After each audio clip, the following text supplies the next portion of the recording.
go say hi to Xiangling first.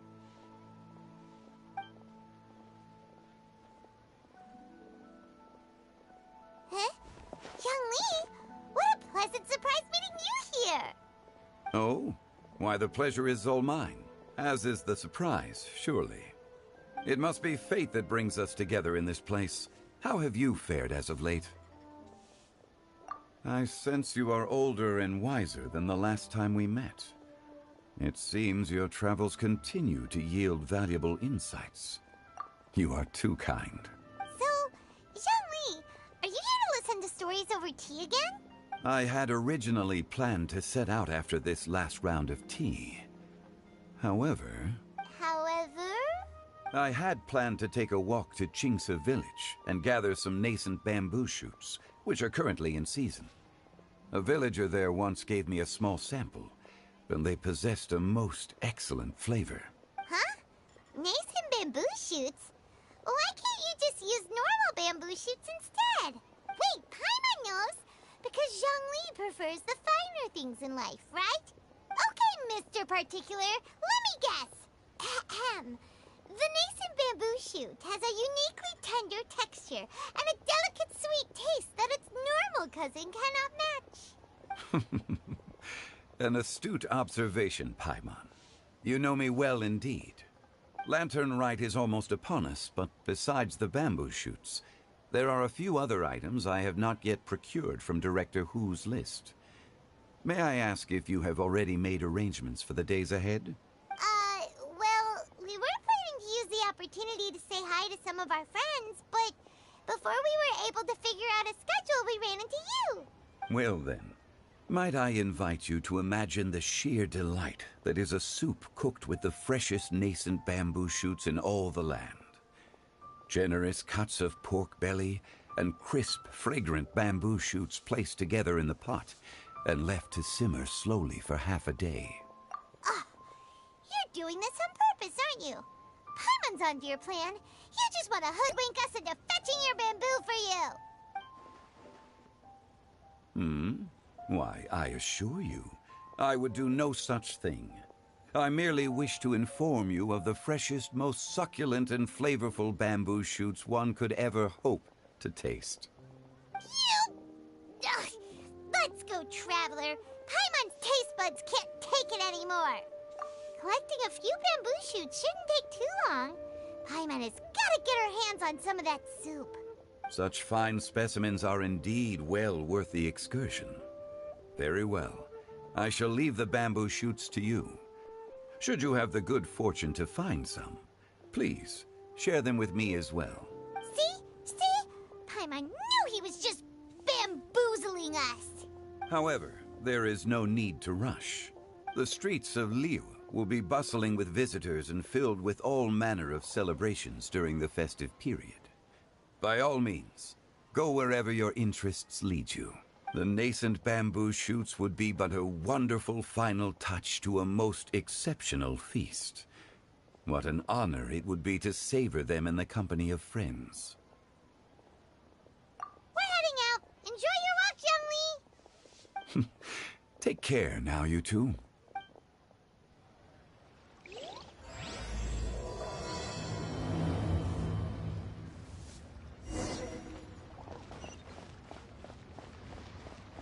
Oh, what should I try this time?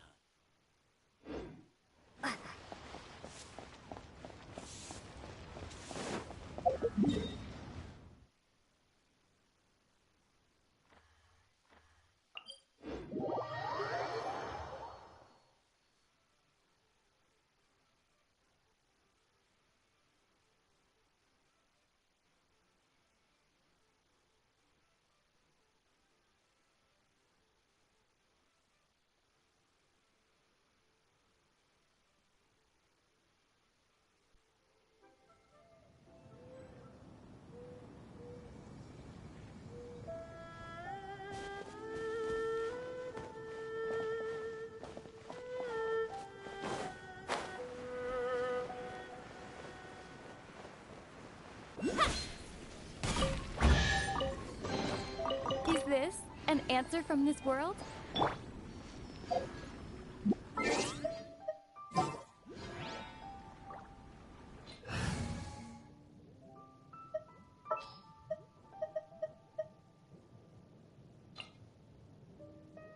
ready.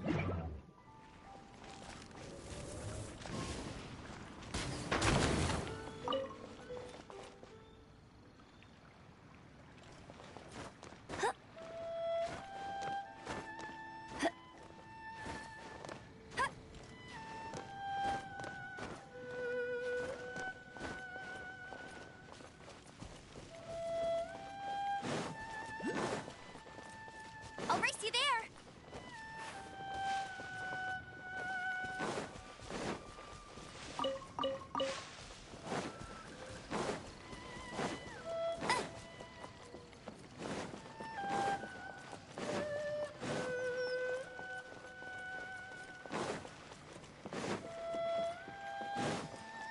I'll race you there!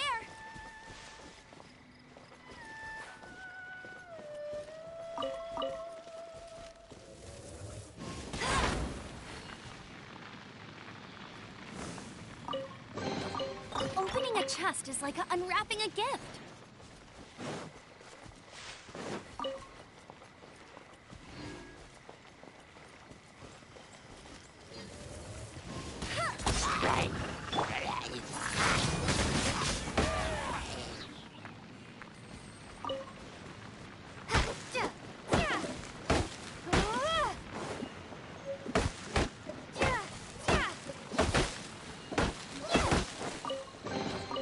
Is this an answer from this world?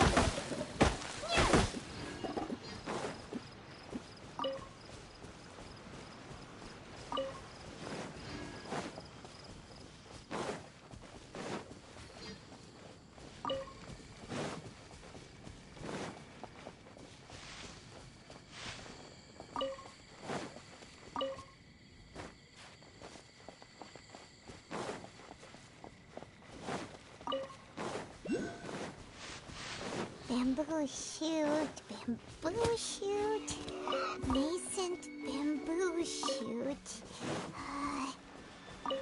Oh! This one's only just sprouted, and it looks super fresh. Paimon thinks this is the one.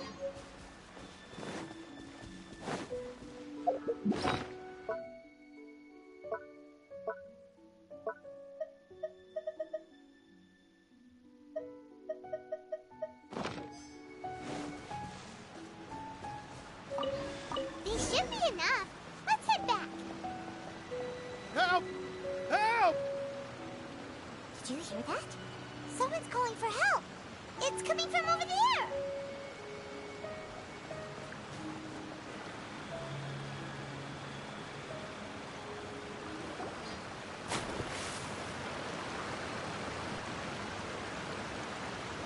Are you okay? Did any water go down the wrong pipe? I think I'm okay now. Thank you so much. That was scary. Well, at least you're all right. All thanks to your savior here. Oh, a little girl? Greetings, everyone. My name is Yao Yao. It's a pleasure to make your acquaintance. Whoa, she's so well-mannered. My name's Paimon, and this is the Traveler. I'm Dvorak, a musician from Fontaine. I came through Stone Gate, intending to head towards Liyue Harbor, but then I became captivated by the beautiful scenery. And before long, I was completely lost. Just now, I was so mesmerized by the waterfall that I slipped and fell into the water. If it weren't for Miss Yao Yao's help, I shudder to think what might have happened. It's all right, Mr. Dvorak. The splashing around the bottom of the waterfall means the stone path is always wet and slippy. You definitely have to be careful. Next time you're exploring an unfamiliar environment, try to focus on what's right in front of you. Don't let your mind wander. As long as you watch your step, accidents like this won't happen anymore. Yes, ma'am. I understand. I'll remember to be more careful next time. Oh, are you hungry, sir? Oh, I'll be fine. Please, sir, it's quite all right. I was born and raised here in Liyue. It's only natural for me to extend my hospitality to any guests who are passing. I expect you still have quite a long journey ahead of you. It's very important to keep your energy levels up. I still have some lotus flower crisps left in my backpack. Why don't we split them between the 4 of us? Aw, what a thoughtful kid! She even has some for Paimon! You're welcome. Mmm, so tasty. If only there were more. Having a healthy appetite is a good thing. It means Paimon's still growing. If I'd known I was gonna run into you, I would have made a second batch. Hope you're taking notes, Traveler. This is how you treat your Paimon. What do you think, sir? Are Liyue's snacks to your taste? I wonder if they're not sweet enough. No, they're perfect. When I was traveling through Mondstadt, I had a chance to try one of their moon pies. It had a meat filling, unlike these crisps. But apart from that, it seems like they follow a similar cooking process. Both are delicious in their own way. As for Fontaine's cooking, though, it's been a long time since I've had a taste of home. Sounds like you spend a lot of time on the road, huh? I do. It's part of my job. I'm one of the main organizers of the Iridescence Tour. Iridescence Tour? The Iridescence Tour is one of the biggest music festivals in Fontaine. We're looking to expand, though. Our aim is to hold a festival in every nation. At least, all the main organizers share this goal. Unfortunately, it's a long story, so I'll spare you the details. But anyway, so the main reason I'm traveling all around Tavad is to promote our music festivals. But I have some personal reasons, too. Well, what are they? Just tell us already. Let me see. Well, to explain it in full, I'd have to start with a story from my ancestors. I don't want to take up too much of your time. Oh, I love listening to stories. We want to hear it too. Okay, then I'll start from the beginning. The story goes that my ancestor, who was also a traveler, once slipped and fell into a lake during his travels. As he was sinking and gasping for breath, he heard a wondrous tune in the air. They say it was the most beautiful, moving melody he had ever heard, even in that life and death moment. The ethereal music seized his full attention and almost made him forget the fact that he was drowning. When he finally came to, he found that he had already been brought ashore. Not too far from him stood an unfamiliar woman with an almost divine aura. Once she saw that he was no longer in danger, she left without a word. My ancestor tried to run after her to give his thanks, but although a mere dozen paces separated them, no matter how quickly he gave chase, he drew no closer and remained a dozen paces behind. In the end, all he could do was to bow in thanks to the woman as he watched her walk away towards the rivers and mountains in the distance, before at last he turned around and made his way home. Once he returned to Fontaine, he began to learn an instrument so that he could spread his story far and wide, just like the bards.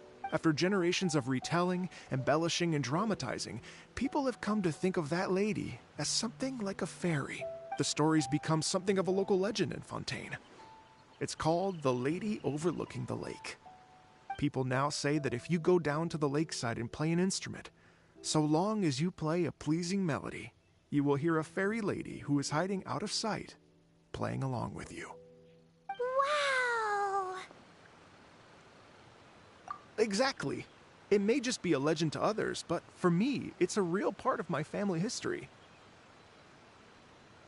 I wanted to find out the truth of this tale, so I decided to retrace my ancestors' steps and search for that lady's modern-day descendants. Of course, there's no way of knowing where my ancestor fell into the lake all those years ago, so I always knew that the search would be akin to looking for a needle in a haystack. I've spent many years on the road now, and I'm nowhere near as fit as I was in my youth. The wish that I've spent half my life chasing after has now become something of an obsession. I haven't lived half of my life yet, but still, I understand how you must feel. Paimon too! It's like... imagine if you saved the center of a lotus flower crisp, which is the best part, by the way, because you wanted to eat it another day. But then suddenly, sploosh! It falls into the water, never to be seen again! Paimon would definitely remember that for the rest of her life. There's no need to feel sorry for me. I've made some progress over the years. For example, I've concluded that the story must have taken place in Liyue. Oh, so you finally found a lead? Yes, in fact, that's an intriguing story in and of itself. I'd always known that Mondstadt is the city of song and freedom. But more recently, I heard that the Animal Archon returned to Mondstadt for a festival in the fall, and learned that he himself is a patron deity of music. So I prayed for the Animal Archon's guidance in the Mondstadt Cathedral, and as soon as I set foot back outside the front gate, I noticed a cluster of leaves being blown in the wind further and further west, towards Stone Gate. A friendly local told me that this meant the wind was guiding me in the direction of Liyue. So I followed their advice and made my way here. Right? You get it. I knew I'd find someone that agrees with me eventually. Are you sure? It sounds a bit too much like one of those fake legends told by those treasure hoarder guys to scam gullible grannies from Jingsa Village. Rex Lapis has returned to the world. Just give me some incense and a little more towards the travel fees, and I will pass your gift on to the Lord of Geo and ask him to keep you and your family safe and well. And so on and so on. Don't worry, Yao Yao. We have a lot of experience with deciphering omens and stuff. And anyway, you only got scammed if you handed over Mora, right? Actually, to express my gratitude, I did spend rather a lot of Mora on several bottles of fine wine, which I left at the Statues of the Seven along the way. Oh dear. Well, how about this, ladies and gentlemen? Why don't I bring you all to Yujing Terrace to see Miss Ganyu? I don't know very many people, so I can't help you out much. But Miss Ganyu and the Qixing know just about everything. If you've been scammed, they'll help you get your Mora back. And if the wind was telling the truth, and you want to keep looking for that lady's family, they'll be the best people to ask. But you've already helped me so much. Well, I was gonna take some new medicinal herbs and plants I picked to Miss Ganyu anyway, so it's no trouble at all. You know what? It's been a minute since we saw Ganyu too. It should be nice to pay her a visit before Lantern Rite. All right. Well, my sincere thanks to you all. I will never forget your kindness. Okay, everyone, please follow me. I'll be your guide.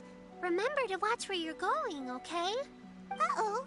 Paimon's out of a job. Oh well. Paimon will just be a cheerleader instead.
Liyue Harbor looks very different from when I came last.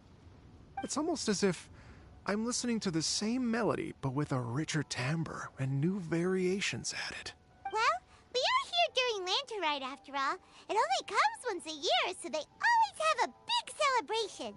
It's fair to say that this time of year is when Liyue Harbor looks the prettiest. Great. Let's go and check it out. I can't wait to get into the city and see it all up close for myself. The streets are breathtaking. Smiles and laughter everywhere I look. It's contagious. I can almost feel the music in the air. I have the urge to start waving my conductor's baton. I'm glad that you're enjoying the city.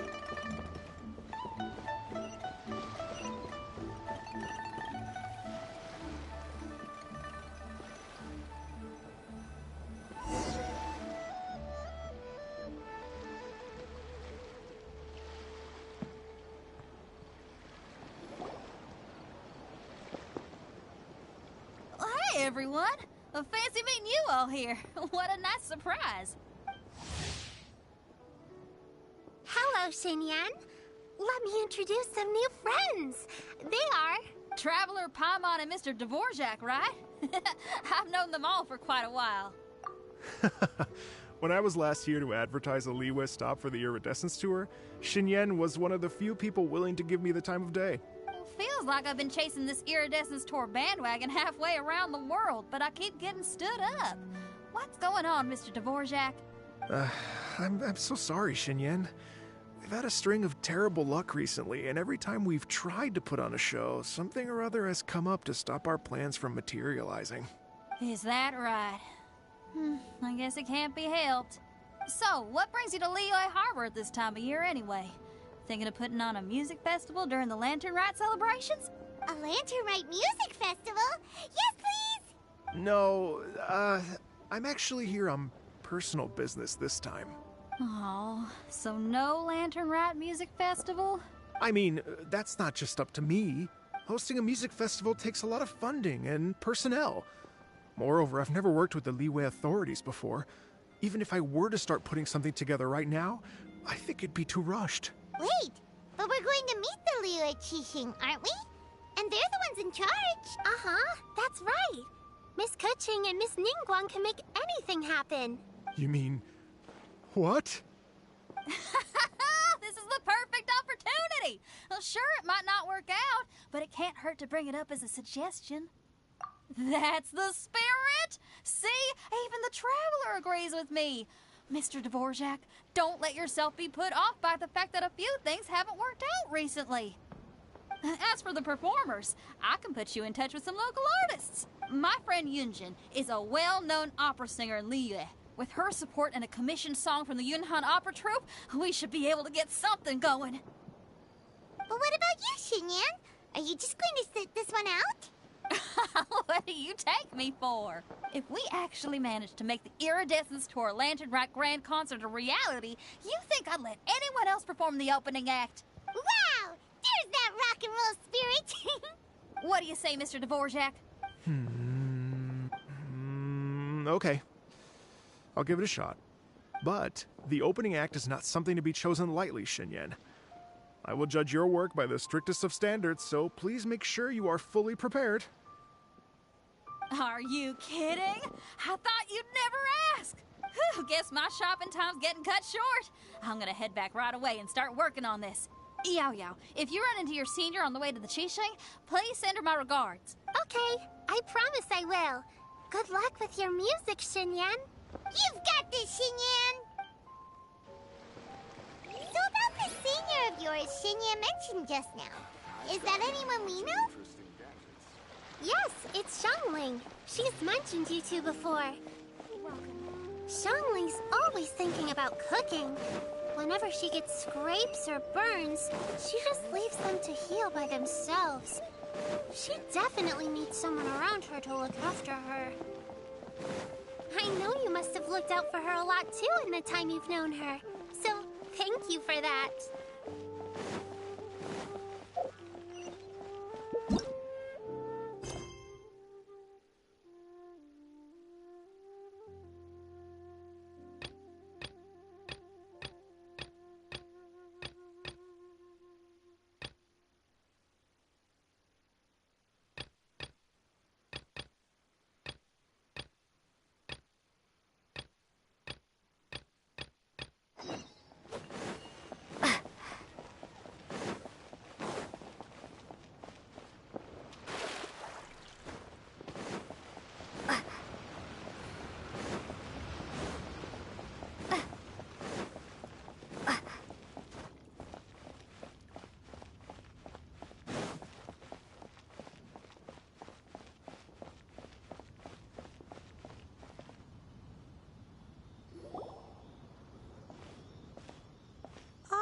children, come, come. You've arrived at just the right moment. I've been looking for you. Oh, what is it, Granny? Need any help? Oh, no. You've done so much for Liyue Harbor already. I could hardly ask for more. In fact, my old friends and I have been putting our heads together to think of what sort of gift we might give you in return. A gift? For Paimon? Oh, child, you are so very modest. Uncommonly so, even. But you mustn't decline this gift. I simply won't allow it. When you traversed my old teapot in search of the cleansing bell, I heard your little friend mention that you often camp out in the wilds. That simply won't do. Especially since I imagine you still have a very long journey ahead of you. Fortunately, I have not yet grown so old as to see my subspace creation abilities atrophy. Oh, did my friends never mention that to you? Well then, it is a blessing we old folks once received from Rex Lapis, part of our illumination, if you will. I will not go into too much detail, but subspace creation is the ability to create a small, autonomous pocket world. The teapot that you entered previously was a little trinket created using that ability. So, in the eyes of an Adeptus, creating a magic teapot world is just child's play, huh? Oh, indeed, the teapot is nothing to boast of. One such as myself must depart from this realm to create a world of one's own. Rex Lapis, on the other hand, moved mountains and seas. That is what one might call an exercise of true power. But that's enough nostalgia for now. The gift that I have prepared for you just requires a few final materials to add the finishing touch. That's right! Finding stuff's what we're good at, after all. Oh, settle down now, children. There's no need for you to go running hither and thither. I have already found a fleet-footed youngster to prepare what I need. What's more, I doubt that you would know how to find the materials I am searching for. Some of them are very rare indeed these days. Well, for starters, I require some shimmer soil from the banks of Dihua Marsh. Back in the day, it could only be found where the glaze lilies thrived most profusely. You would have to dig downward, following the roots of the glaze lilies, and if you were lucky enough, you just might find a small patch of shimmer soil there. But almost no one has been able to find shimmer soil in this manner since Dihua Marsh came to be the way it is today. Even more difficult to find is smaragdus jadeite, which must be chiseled from the rock of the chasm. Or so it used to be. Ever since the Blackcliff Forge opened for business, they've slowly but surely stripped the mines all but completely bare of it. In any case, smaragdus jadeite is an adepti treasure, and the adeptal power within is not something that most humans can withstand. Extended contact with it is, in fact, harmful to humans. Goodness knows if that child will succeed in finding these items. Well, since you're an Adeptus, Granny, the person you asked for help, they must be an Adeptus too, right? Yes. I suppose she does count as an Adeptus. She counts? How come there are so many Adepti in Liyue Harbor? We seem to bump into them all the time. It feels like even when you go out to eat, you could be sitting next to an Adeptus and never even know it. Oh, maybe so. Who can say? A fair few of my old friends are rather fond of mundane mortal life, after all. I'm back, Granny. Oh, I don't believe we've met. Allow me to do the honors. This child here is Yen Fei. She's the one helping run some errands for me. Yenfei, I believe you've already heard of the Traveler and her traveling companion. Of course, who hasn't? Much has been written about you in the Millilith's records. You became one of Liyue's most wanted after the Millilith marked you as a suspect following the incident at the Rite of Dissension. After which, you fought off the Millilith at Julian Karst and made contact with the Fatui, before finally defeating an ancient god together with Granny and her associates, and subsequently being cleared of any and all suspicion by the Chiseng. What a shame. A shame that we didn't meet sooner. If we had, well, I can't say that I would have been able to clear you of suspicion immediately, but it certainly would have been less, embarrassing for you. Allow me to introduce myself once more. I'm Yenfei, a legal advisor. Got a legal problem? You can come right to me. Oh, yes, here's my business card. You'll find it has my contact details and office address. Keep it handy. If you have an urgent issue, just leave me a note at this address. Oh, and I almost forgot to mention, I offer a very generous discount for first-time customers. All right, Yenfei, all right. Let's get to the business at hand. I do not think these two are in any dire need of legal assistance at the moment. You'll have to excuse Yenfei. She's always been like this, ever the talkative one when it comes to her own affairs. Paimon was gonna ask the same question. You seem really different from the ones we've met before. An Adeptus? I guess, kinda. My old man said he was one anyway. He mentioned that he once campaigned with Rex Lapis for a long old time, and then after that was all over, he went back and married my mom. They had me, and once I was all grown up, the two of them upped and left on a journey, leaving me with Granny here. Well, that's a bit casual for an Adeptus. Aren't you guys supposed to sign solemn contracts to protect Liyue Harbor and all that stuff? What do you mean he just went back to get married? Well, my dad did say that he'd talked it through with Rex Lapis, and that he was fine with it. Even contributed towards the wedding gift, apparently. Anyway, let's not dwell on that too much. So, Granny, I've gotten a hold of most of the stuff you asked for, except for Smaragdus Jadeite. I couldn't find any at all. Is that so?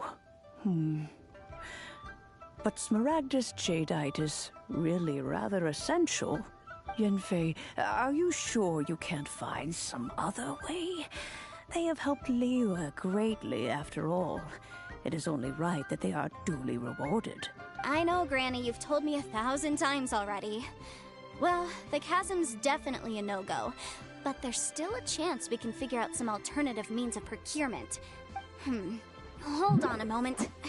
Let me have a look. Whoa, that's a really thick book. What kind of things do you write in there? Commercial consultancy. Or Snezhnaya. Ah, found him. Krusel. A Snezhnayan merchant who once came to me with some legal queries on certain articles in the legal codices. If my memory serves, all of them had to do with rare ores. He mentioned that he was considering acquiring some Smaragdus Jadeite to make hairpins, and wanted to know if there were any legal ramifications that he should be aware of. Said he was planning to sell them in Snezhnaya. So, I guess I'll go look for him. With any luck, he'll have gotten his hands on some Smaragdus Jadeite, or might have an idea of where we can find some. Oh, you want to join me? I suppose that's no problem, but it's best if you just stand by and watch. If you try to get involved, you'll only risk placing yourself in legal jeopardy. Wow, an Adeptus imploring us to avoid incurring legal liability.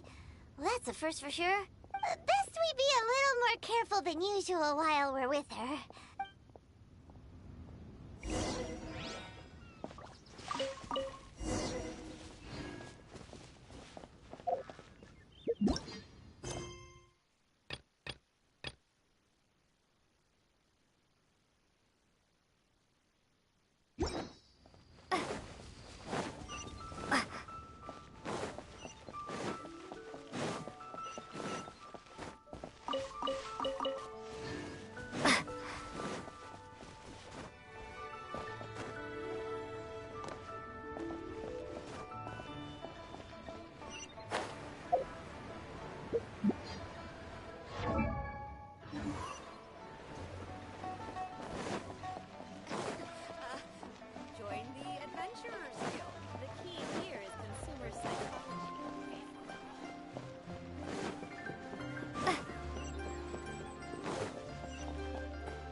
Hello, Mr. Crossell.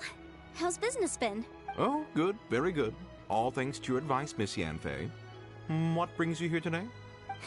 You're too kind. I was simply doing my job. Now, I believe that the last time we met, you mentioned that you were looking to source some Smaragdus Jadeite to make hairpins. Have there been any further developments on this front? Well, yes. As a matter of fact, in the end, I did acquire a small piece of Smaragdus Jadeite and had it fashioned into a pair of hairpins. Miss Yanfei, might I presume that you have an interest in the hairpins?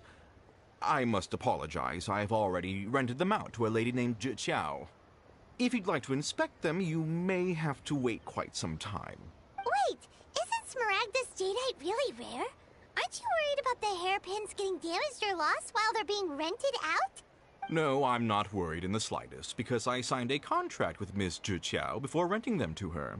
The contract makes it quite clear that if she loses or damages the item in question, she must compensate me for its full original value. In return, I included a clause that guarantees the Smaragdus Jadeite is genuine, with a penalty of 10 times the item's value payable by me to Miss Zhi in the event that it is shown to be a fake. Guaranteed genuine, with 10 times the value payable if this claim is shown to be false. Yes, these terms are very clear indeed.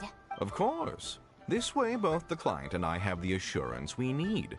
To ensure fairness, each of us has retained an original copy of the contract. In that case, might you know where Miss Zhi lives? We'd like to pay her a visit and have a look at the hairpins. Oh, of course.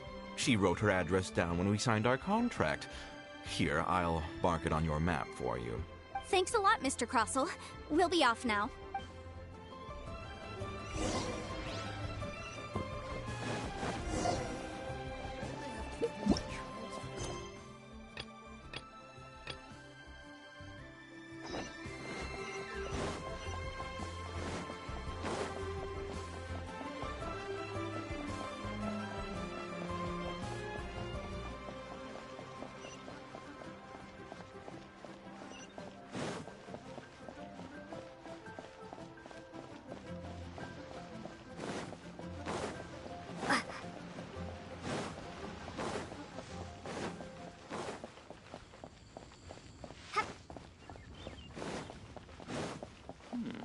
This is a peaceful neighborhood.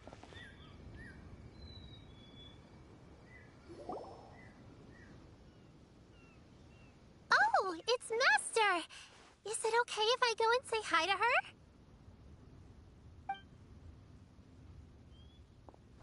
Oh, calm down now, dear. I'm not about to run off anywhere. I'm not a bundle of energy like you. I haven't seen you in days, Master! I've missed you. Oh, bless you, Yao Yao. You do say the sweetest things. Ah, look who it is. Visiting friends during the Lantern Rite, are we? You're half right, Madam Ping. We were also trying to help out Mr. Dvorak over here. We were on our way to take him to see the Qixing. Hello, ma'am. I am a musician from Fontaine and an organizer of the Iridescence Tour. I don't suppose you've heard of it. Master! Master! The Iridescence Tour is a super famous music festival! Oh, an old lady like me wouldn't know much about that sort of thing. A music festival, you say? It sounds terribly exciting. Oh, right! Madam Ping, how would you feel about that? You're an elder of Liyue, and you know all about Liyue's cultural traditions. Hearing your thoughts would definitely help us figure out how best to approach it. For example, do you think it might be a bit too modern, or is there any other issue? Why, not at all. Music pays homage to history and culture, and it can also be a bridge between different civilizations. Times change, and the music enjoyed by the youngsters of today is no doubt very different from the tunes I was accustomed to in my youth. Nevertheless, all fine things in life can be appreciated. And so, I look forward to it immensely. Hear, hear. I do believe that, my own dear grandmother aside, you are the wisest old lady I've ever met. Goodness gracious, you're all being suspiciously sweet today. Yao Yao, whatever have you been feeding them? Master, you're in such a great mood today! You're even cracking jokes with the rest of us! Oh, well, I'm sure you must have plenty to be getting on with, yes? Run along now. Don't let me hold you up. Thanks, Madam Ping. We'll see you again soon.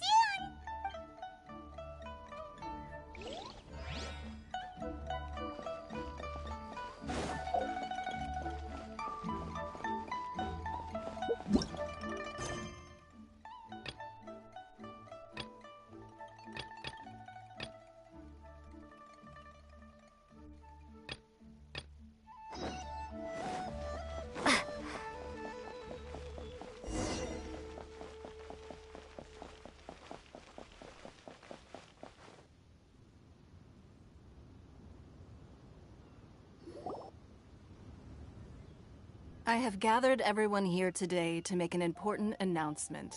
Perhaps some of you will have heard the news already. I am, in fact, planning to rebuild the Jade Chamber. Rebuild the Jade Chamber? That's a huge project! So the rumors are true. No wonder the price of building materials has gone up so much lately. The Jade Chamber means a lot to Lady Ningguang. Getting involved in this would be a huge opportunity. Lady Ningguang, is there any way we can be of service? Patience. Since the news made it out a few days ago, I have already had many people contacting me to declare an interest in joining the project. Nevertheless, I do have a few matters I should like to entrust to you here today. The building site has been chosen, and most of the materials have been assembled. 3 key items are, however, still outstanding. They are as follows: Sunset Vermilionite, Wonder Cores, and Adepti Sigils. Excuse my ignorance, Lady Ningguang. I'm familiar enough with Plostrite, but I've never even heard of those other 2. Only sufficiently large pieces of Plostrite, or specifically, Vermilionite, may earn themselves the Sunset moniker. This stone is what allows the Jade Chamber to float. Wonder Cores, meanwhile, are the central components of the mechanical structure of the Jade Chamber. Adepti Sigils serve as a means of integrating the mechanical devices with Adepti art. They are as indispensable as the mechanical core itself. Although these 3 items are rare, I trust that with your connections and capabilities, procuring them will not be a question of if, but of when. I take the saying, time is money, more seriously than most. Efficiency is everything. I will pay a generous price for the materials that you find, and in addition, the first 3 people who collect all the materials will have the opportunity to ask me a question. You may ask me anything, and I will give you an honest answer. I trust that this means of compensation will be to everyone's satisfaction. These things won't be easy to get hold of. But if it means a chance to get some inside information on Liyue Harbor's development plan for next year... Then it's the deal of a lifetime. Information from Lady Ningguang is priceless. Whoever gets to it first takes the market. Haha, what a coincidence. I won't divulge too much, but I heard some murmurings about some Plostrite just the other day. So excuse me all, but, I have some business to do.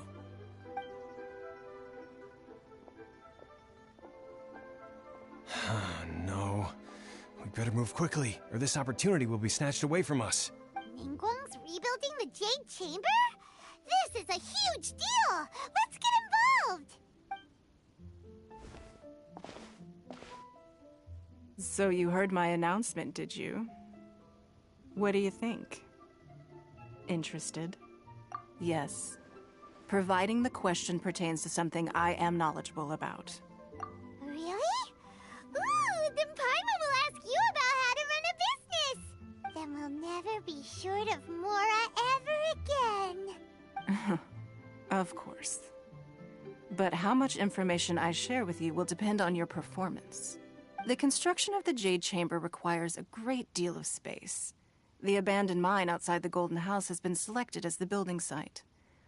Once you have collected the materials, please take them there. I have other business to attend to now.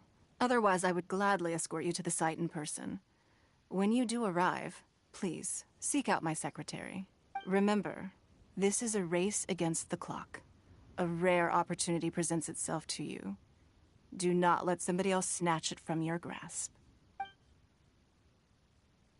Ningguang seems super busy. Come on, we better get going. First, we gotta get out of Eugene Terrace. Huh? Look! It seems like there's something kind of fishy going on over there. Ma'am, you seem like an eminent and distinguished young lady to me. I can see that you're easily gonna win this procurement contest Lady Ningguang has set up. As it happens, we have some information about the materials that I really think might interest you. Come on, let's find somewhere a little more private, and we can get down to brass tacks. No, I don't need it. Don't be like that. Hey, come on, don't go! Why don't you stand there after her? Oh, right, yeah.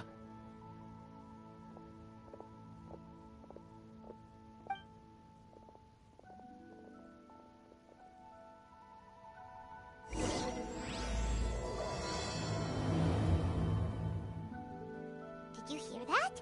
They said they had some useful information! Information's just what we need right now. Let's follow them and see what we can find out.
And when you meet with the Ministry of Civil Affairs, please remind them that the festivities are not an excuse to procrastinate their work. Understood, Miss Ganyu. I'll take my leave now. Ganyu! What brings you here, Yao Yao? I've brought all the medicine you asked me to pick for you. Oh, and here's a pack of sweet flower seeds as well. Also, these dried Genshin leaves make a great pot of tea that's very good for you. I know you've had a lot to deal with at work recently, but you shouldn't push yourself too hard. If you're not careful, you'll end up falling asleep in the grass again. Well, this is weird. It's like a responsible younger sister talking to their disorganized older sister.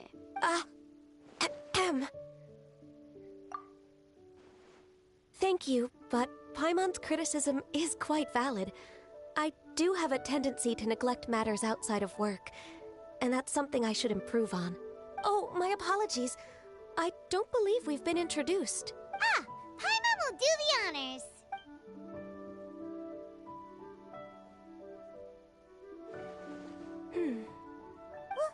What's wrong? Did Paimon go over everything a bit too fast? It's definitely an ambitious plan. If there's anything you didn't quite catch, Paimon's more than happy to go over it again. It may be a little difficult to make this happen. Oh? Well, the Lantern Rite is the most important festival of the year. Our celebrations must not only be visually spectacular, but also appeal to the tastes of Liyue citizens from all walks of life. The Iridescence Tour is relatively unknown in Liyue. It's difficult to predict how a brand new show will be received. It would be quite risky for us to bet everything on this one music festival. All very valid points. I completely understand. Therefore, we will not replace or cancel any of our pre-existing program. However, I will submit a proposal requesting to put the Iridescence Tour special performance as the final act of this year's festivities. Some live music will certainly add to the festive atmosphere on the night of the Lantern Rite. As for the venue, let's reserve a space at the docks. Yes, my thoughts precisely. Now I just need to take some time to give this proposal some polish.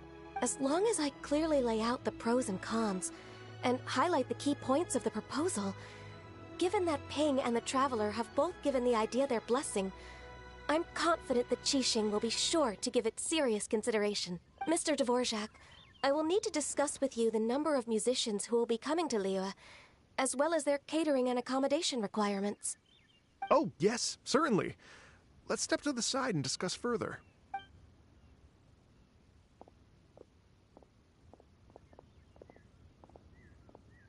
As soon as there's work to do, Ganyu's as diligent as ever.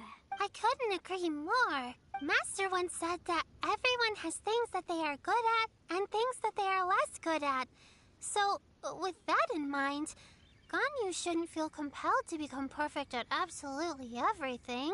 I'm good at taking care of people, so that can be left to me. Wow. Hey, Yao-Yao, can you take care of Paimon too? Paimon's getting hungry again. I'm afraid my backpack's empty now, but if you let me know what you like, I can bring you some of your favorite dishes next time we meet. Apart from lotus flower crisps, what else do you like? Anything sweet, and anything that's made from slimes.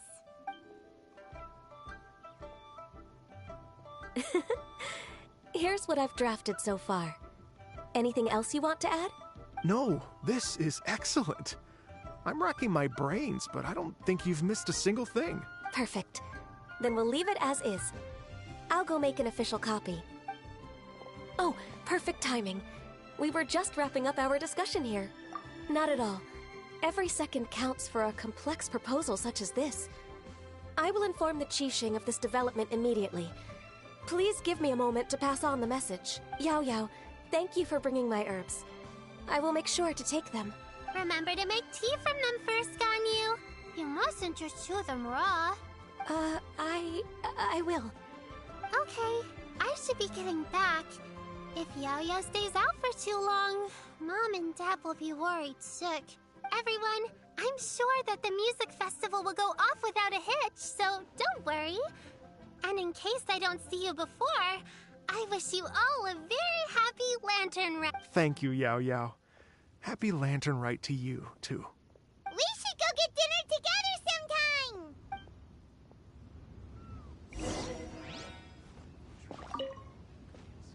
That lady I just talked to, Ganyu, she really thinks of everything. It got me wondering, could it be that all our failed attempts so far have been down to our failure to properly prepare for different contingencies?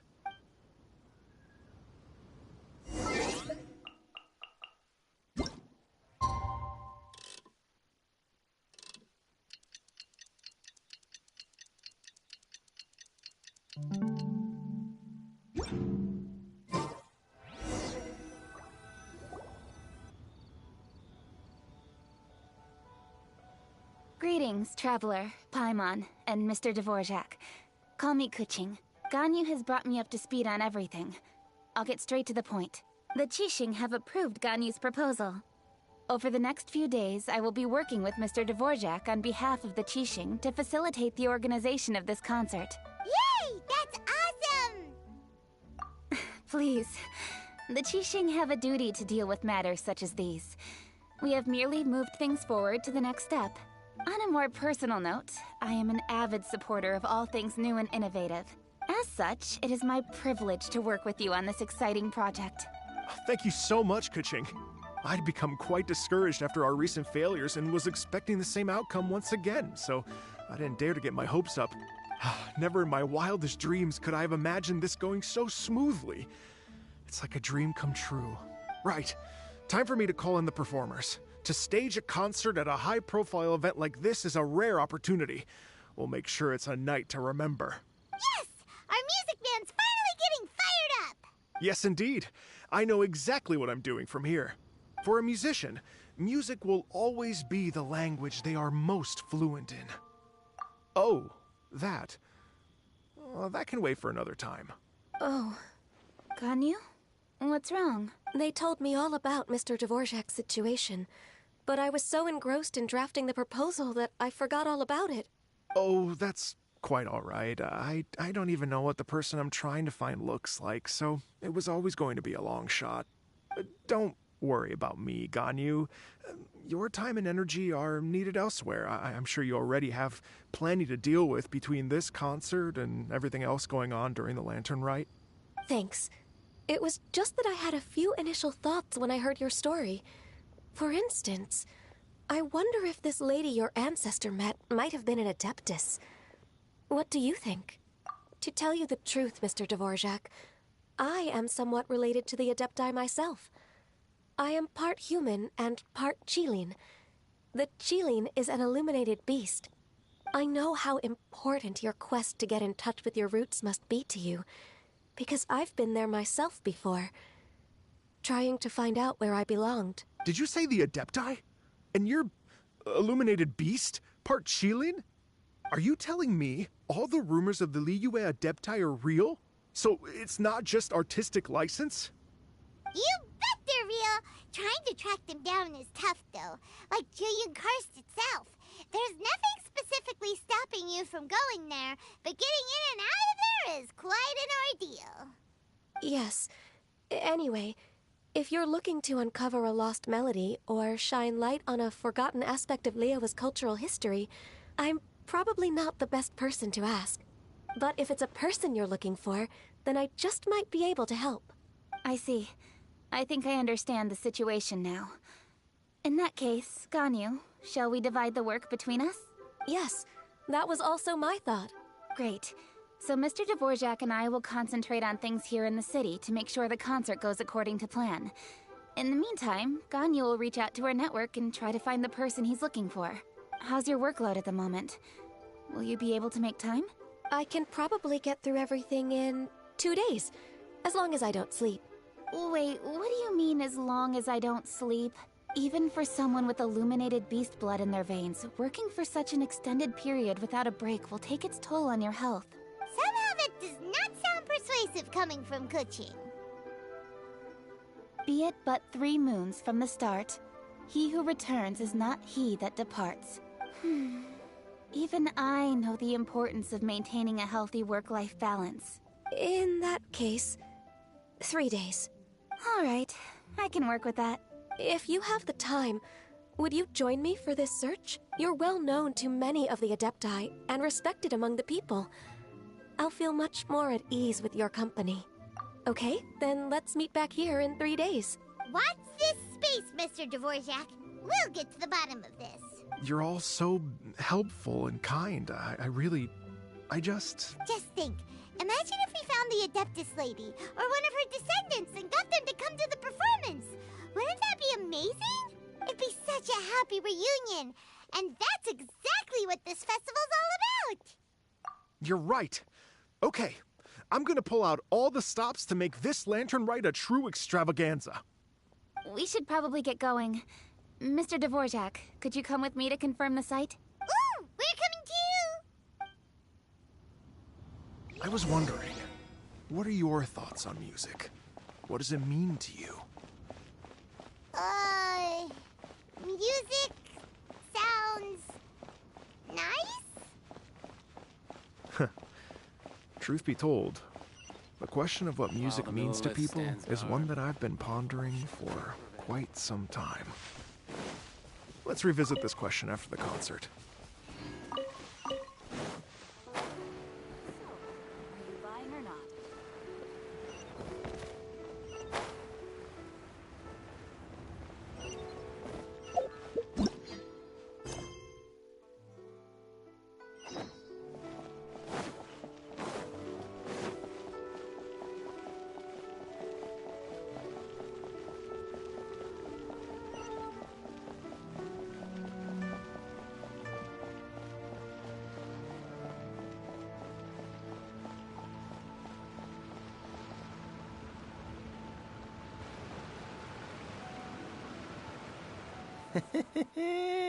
Well, will you look at that, ma'am?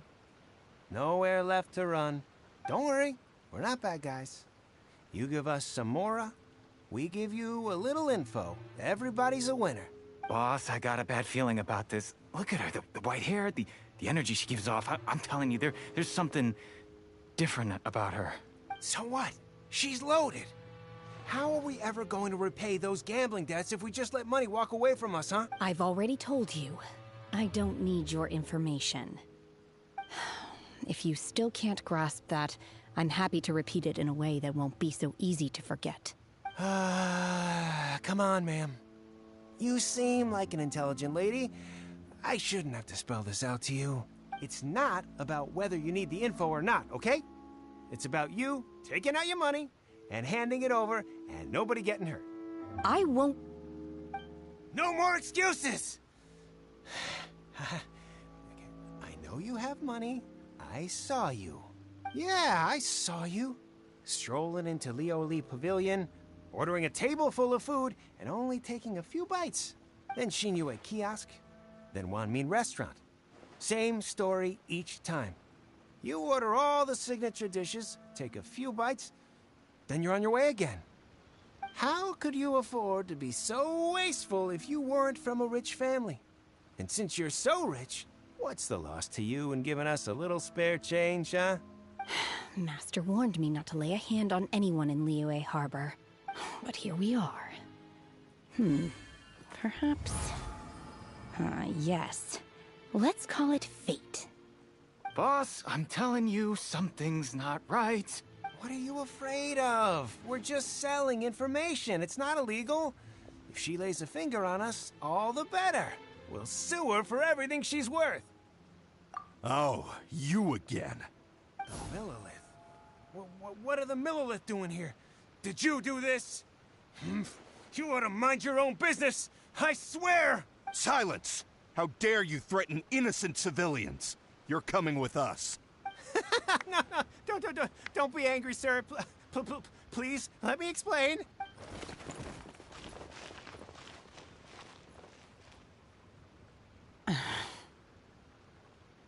Shenhe. Shenhe? My name. Oh, so your name's Shenhe.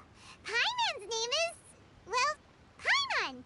And this is Paimon's travel buddy. Oh, I've heard about you two before. Thank you for helping to defuse the situation. I could have dealt with it myself, though. I suspect smashing his head against the ground a handful of times is all it would have taken to get him to surrender. You can't do that. That's way too violent. This is Liyue Harbor. There are laws against that kind of stuff, you know. Laws? No, apparently not. Really? So how exactly have you... That would be my stomach growling. I haven't eaten enough. She's so honest. Wait, that's right. They said you went around all the restaurants ordering this and that and the other, but only took a small bite of each dish. Then of course you're still hungry. So, anything in particular you're hungry for? Chingson, glaze lily, violet grass. These are my usuals. Medicinal herbs? Kinda hard to explain. Anyway, Boo Boo Pharmacy's not far away. Let's take Shenhe there for a big medicinal meal. After all, you can't work on an empty stomach. Psst. Do you think Shenhe might be an Adeptus? It seems like it's her first time in Liyue Harbor, and she doesn't seem to get how things work here. If she is an Adeptus, that would explain everything. Where does she fit in with the other Adepti, though? Paimon's super curious.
Are you here to buy some herbs?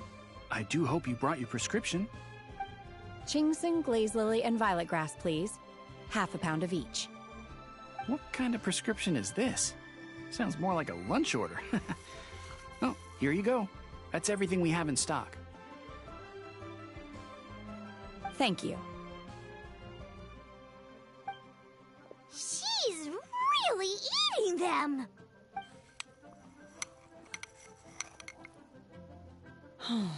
My hunger has now abated. Thank you.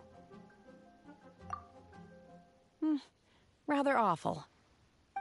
Though they were not completely devoid of sweet fragrance. After consuming a large quantity of them, bitterness is all that remains. So, how come you chow down on these and barely touch the restaurant food? If Paimon had enough Mora, Paimon would go to the fanciest restaurant in town and order a whole table of food and eat it all in one go. Because I'm not sure whether I will remain here in the future. The food of the mortal realm is most delicious, but should I return to the mountains, yearning for the food here shall only pose an obstacle to my continued spiritual development. Sampling each dish in order to appreciate its taste is enough. Return to the mountains. That proves it. Paimon knew she was an adeptus. Enough about me. What are your plans from here? Oh, right! Paimon almost forgot! We came out to take part in the Rebuild the Jade Chamber Cup, and now we're probably super behind because we've been held up for so long. I see. I heard something about the contest when I was passing by. Yep! You get to ask Ningguang any question you want if you win! Were you interested in the contest too, Shenhe? I came for the rebuilding of the Jade Chamber, but until this point I had no intention of joining a contest. However, you have shown me your kindness, and I would now like to lend you my assistance. Oh, don't worry. I ask for nothing in return. Wow! You really don't have to, but having an adeptus help out will make things a whole lot easier, so... Then let's not delay. I have a plan. Great! Paimon bets this is gonna be the awesomest plan ever! I am not sure whether, or to what extent, this plan can be classified as awesome. I do, however, believe it will be highly effective. We simply need to dispose of everyone who is currently ahead of us. Then, we alone shall become the victors. Veto! That is not acceptable! Not by a long shot! Really? But I hear that competition is in essence about conflict and one-upmanship. Look, we want to win this competition fair and square, okay? Sunset Vermilionite, Wonder Cores, and Adepti Sigils. Let's start at the top of the list and work down. So, for Plostrite... I was wondering who I could hear arguing over there. So, it's you. Baishu? What are you doing out here? Lady Ningguang wishes to purchase a large batch of wound dressing. We're running low at the store, so I came out to fetch the ingredients personally. Huh? How come Lady Ningguang needs so much wound dressing all of a sudden? I'm not too sure. I did hear she's looking to rebuild the Jade Chamber. Maybe for its first aid on site? I didn't ask, though. Far be it from me to pry into my customers' personal affairs. Oh, and she also borrowed Chi-Chi. Meaning Boo Boo Pharmacy is very short-handed right now. I don't suppose any of you are looking for part-time work by any chance? No, we've got other stuff to do. While you're here though, you seem to know a lot. Have you ever heard of something called Sunset Vermilionite? Ah, the variety of Plostrite used in the Jade Chamber, yes? There is some mention of it in the Seven Mountain Treatises. When activated, Sunset Vermilionite rises up all the way into the clouds. It's very rare indeed. As far as the records show, virtually all Sunset Vermilionite in existence has been mined and taken possession of. But the Feiyun Commerce Guild would know far more about this than I do. Okay then, let's go ask at the Feiyun Commerce Guild. Thanks, Baiju. You're quite welcome. Good luck to you all. And if there's anything further you need from me, just come to the Boo Boo Pharmacy.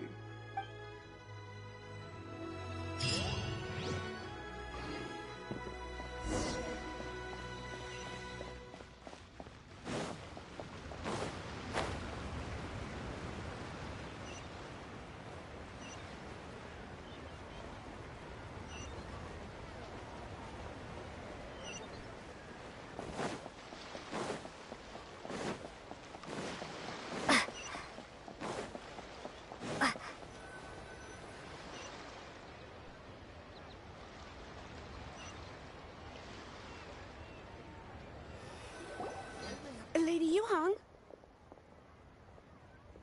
Baiwen, what is it? Per Lady Ningguang's orders, I've been gathering intelligence outside of the city with the goal of uncovering and dispatching any trouble ahead of the festival. I am told that a strange melody was heard somewhere along the coast. I was wary of investigating further on my own, so I was just on my way to report this incident to Lady Ningguang. But I'm worried that if we don't act right away, we may miss the window of opportunity to take appropriate action. I understand. In that case, Yeah, Kuching, you're busy enough as it is. There's a ton of different things in the city that needs your attention. Leave it to us. Don't worry. Whatever it is, we'll definitely be able to handle it. Well, she will handle it. With the Traveler on the case, it's as good as dealt with. Thank you. This will be a great help. I will inform Lady Ningguang about the situation. Once it's resolved, please come and find me again at Yujing Terrace and let me know. Will do! And say hi to Ningguang for us! you have my thanks too. Stay safe and come back as soon as you're finished. Good luck.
strange tune was coming from around here, right?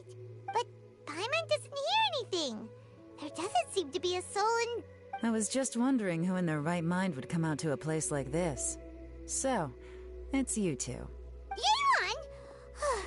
How'd you sneak up on us like that? You nearly gave Paimon a heart attack! You look pretty alive to me. Can't have spooked you that bad. Fair enough. Ah, you're here for that too? Saves me a bit of explaining. Come with me. I've already reconned the perimeter, so we should be safe.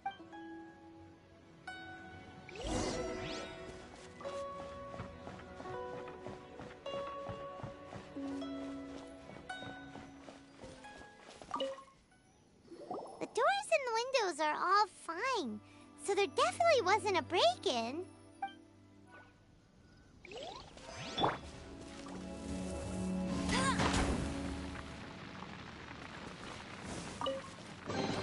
Opening a chest is like unwrapping a gift.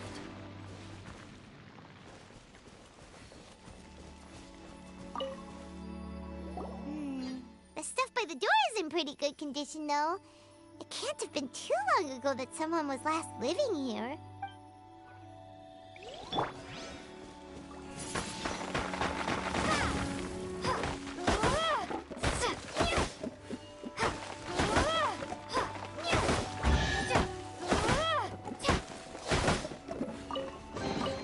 A reward on the road. This place is completely empty. There's nothing valuable left here at all.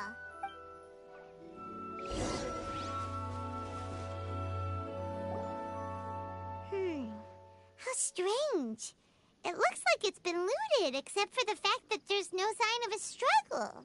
The bad guys could have sneaked in while the owner was gone, but then how do you explain why the door and windows are intact? Seems you've done a pretty thorough inspection.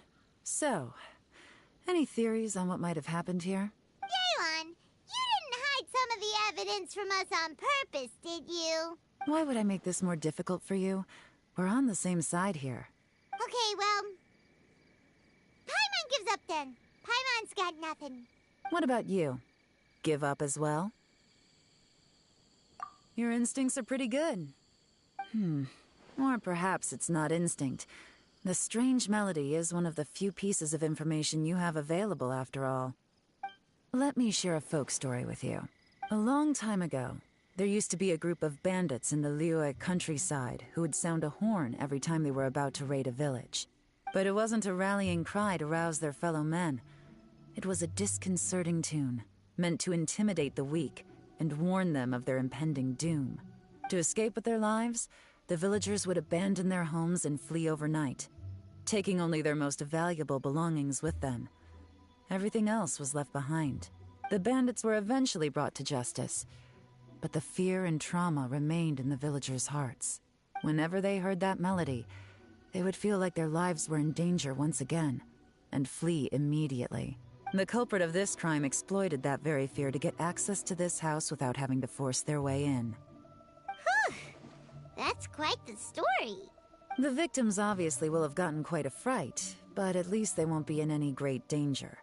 The important thing now is to find this copycat criminal. On any other day, that'd probably be a good idea. Unfortunately, it's not gonna work today. Take a look around and you'll see what I mean.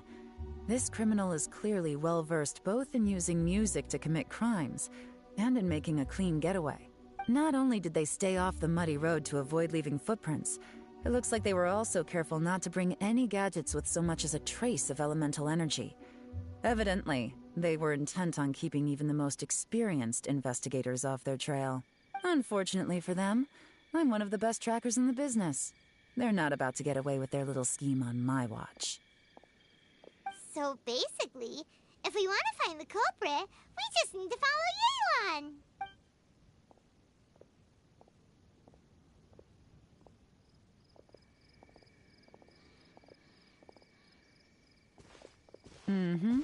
As long as you can keep up.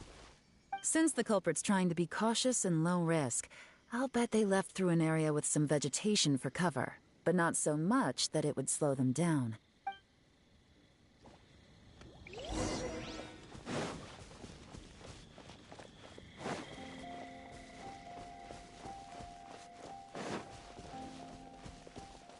Here, look at this. These tracks are superficial, but they definitely didn't occur naturally. Something heavy was being dragged this way, meaning we're headed in the right direction.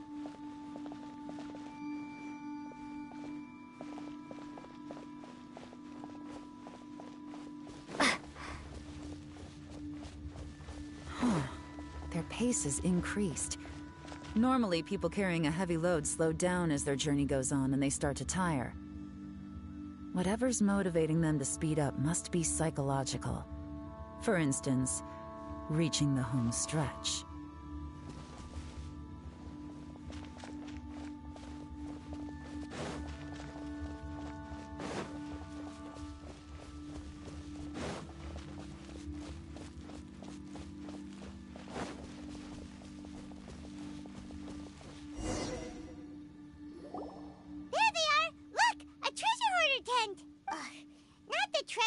Again, and so close to Lantern Rite, too. 'Tis not the season for their antics. Come on, let's round them up.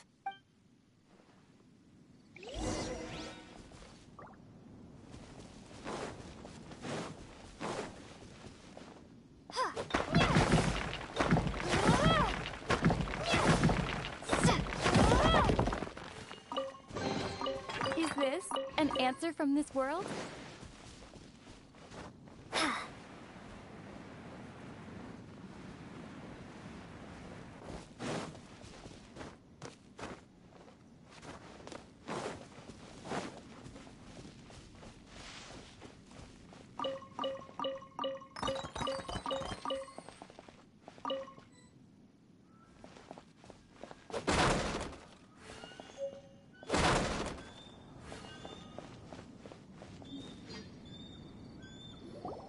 Hey!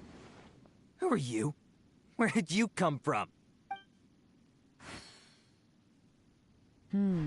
The evidence is conclusive. Okay, confess and we'll go easy on you. My patience is running low, so why don't you do us both a favor, You kidding me?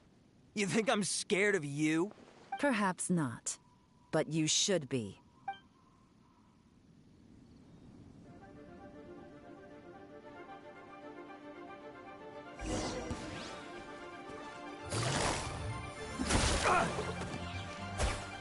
You're open!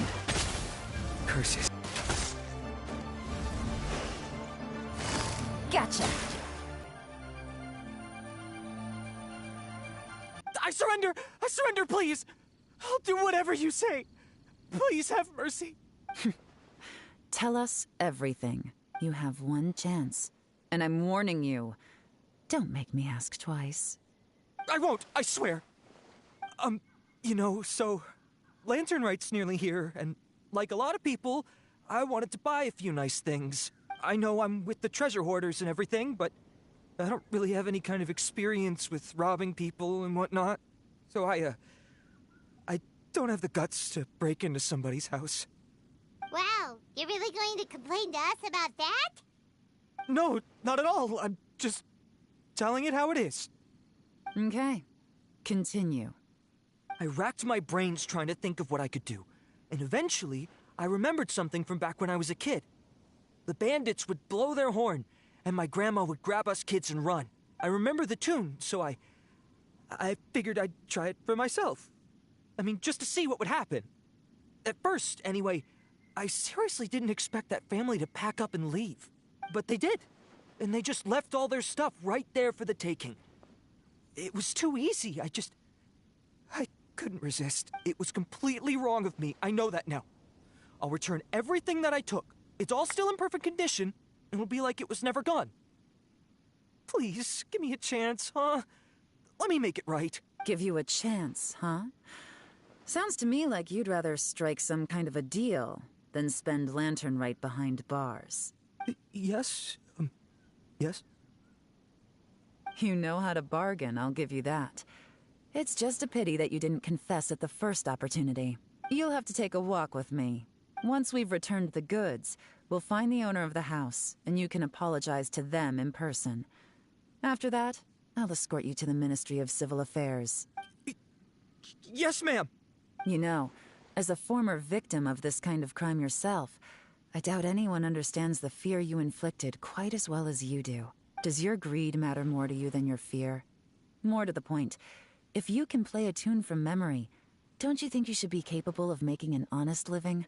You mean... That's enough hints for you. You'll have plenty of time to reflect on all of this yourself. There's not much left to wrap up, so I'll take it from here. Guess this is where I'll say goodbye. What is it? Is there something else? I'm still not sure how you first got your hands on this information, so play it safe when you get back. Don't mention to anyone that you ran into me out here. You helped a lot with the investigation and arrest anyway, so it's perfectly fair for you to get all the credit. Just take it. It works better for me, too. See you when I see you, and happy Lantern Rite. Leon's such a pro at this. With her taking it from here, it's as good as resolved. Whoosh! Random event, a strange melody, complete. Although, it's kind of a shame that we never got that treasure hoarder guy to play the melody again. Right? How could anyone not be? When we were chatting with Mr. Dvorak, music seemed like such a positive thing. And most music is, right? It can help us relax, feel all warm and fuzzy, recall happy memories, or even just think happy thoughts. Paimon never imagined that music could be used to commit crimes. Oh, really? Huh. Makes sense. Paimon's musical understanding improves again. Well, anyway, now that everything's resolved, let's get back to Liyue Harbor. Byron's still waiting for us with our random event rewards.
That's great news!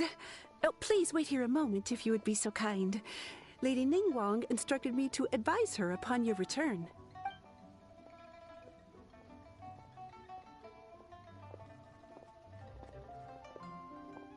My greetings to both of you. Long time no see. No need to be so formal with us, Ningguang. We've known each other for a long time now. You must be super busy with all the preparations for Lantern Rite. Don't mind us. On the contrary, I think it is those that I have known longest to whom I should extend the greatest courtesies. Alas, on a different day, I would invite both of you inside for some tea and a brief respite from your travels. But you're quite right. Trivial matters aside, there's no escaping the fact that we have a grand concert to organize. Once the performance itself is over, we'll then need to invite the representatives of the Iridescence Tour for a discussion on future collaboration opportunities. The financing arrangements alone could well entail many rounds of discussion. Simply put, there will always be work to do. Whoa, you're already thinking that far ahead? Well, we can discuss more current affairs if you'd prefer. I trust you saw this year's Mingxiao lantern at the docks when you arrived at the city? Yeah, it looked like a goose. Which Adeptus is it modeled on this time? Sea Gazer. I believe you're and a loyal friend. On this marvelous Lantern Rite, we pray that the fallen heroes may be guided home. If the sound of music can flow like the rivers and streams into every corner of the land, perhaps the souls of those who have gone before us will hear the song of a new era. I wonder whether the melodies will be to their liking. Oh, they're gonna love them. Paimon's sure of it. At least, if the guy you legend is anything to go by, the Adepti and Heroes of the Past sound like a positive and free-spirited, cheerful bunch. They're sure to be open to new music. Well, let's hope so. I heard that you'll be going on a search with Ganyu to find the descendants of a fairy lady from a Fontaine legend. I'm sure this quest to uncover the truth behind an ancient story will turn into a most charming tale. Do share it with me, won't you? I couldn't bear to miss out.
One-Wind Bookhouse.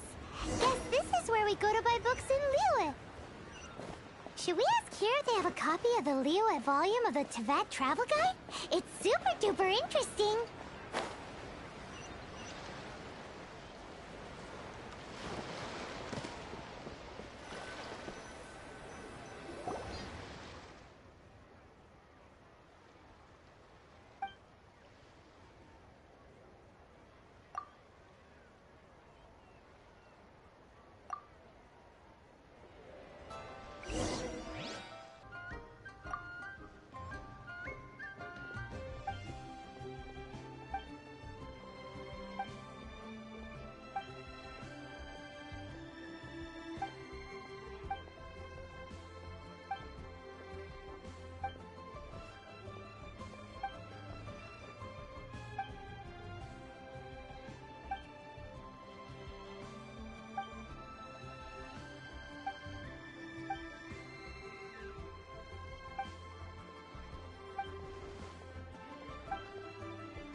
on the road.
There you are, eavesdropper. Windblade!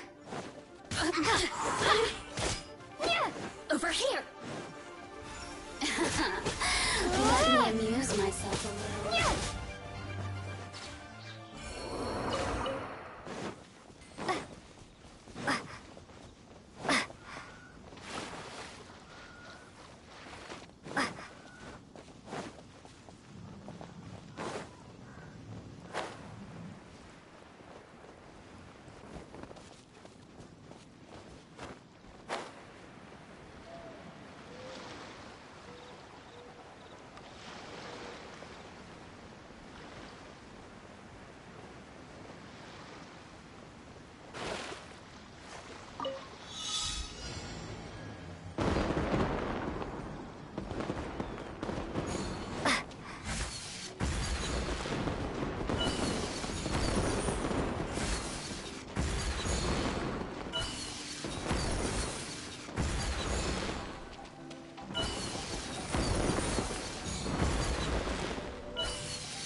Bet you can't keep up with me!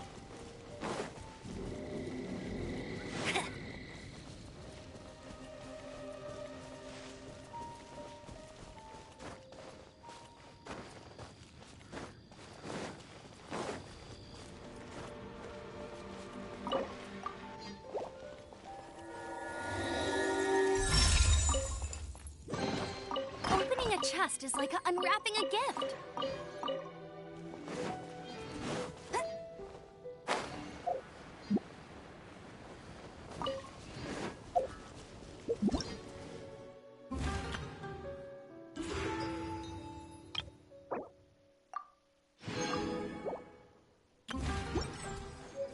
I'll race you there.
Jean will be upset if she catches us lazing around like this.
almost is like unwrapping a gift.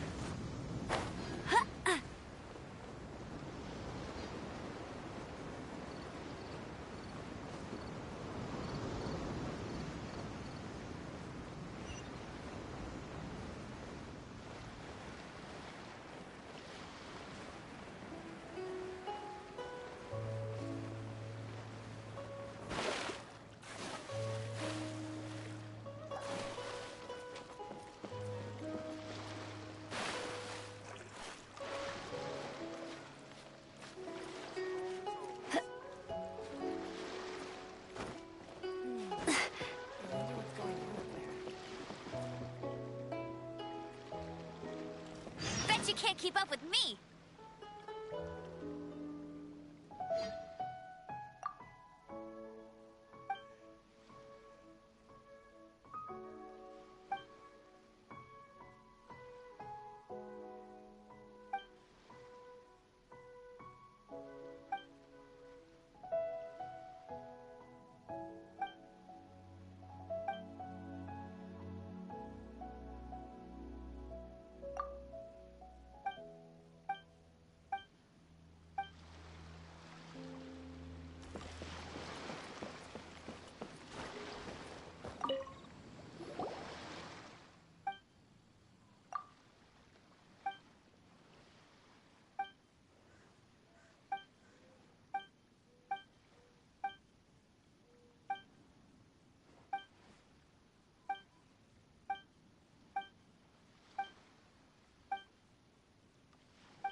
do those symbols really mean?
I feel like running.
strange over there. Come on, let's take a look.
Freeze! Don't get frostbite.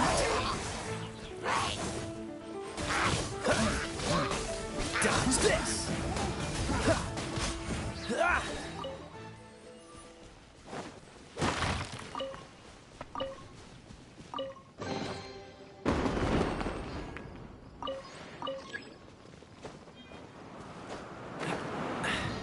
Catch the wind.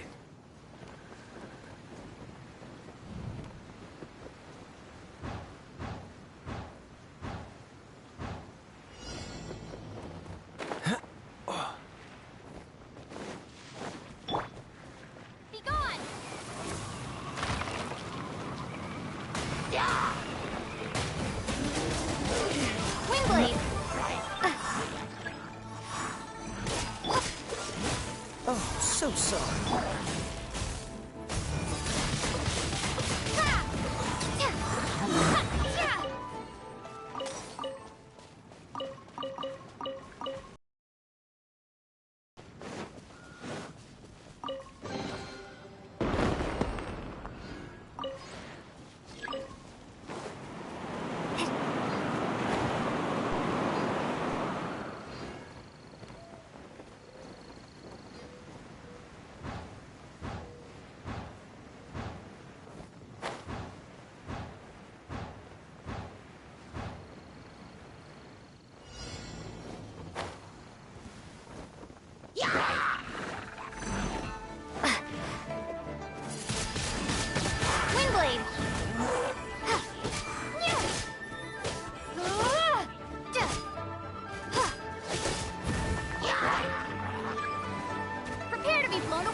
Suffocate! Jab! Cross! Freeze! Jab!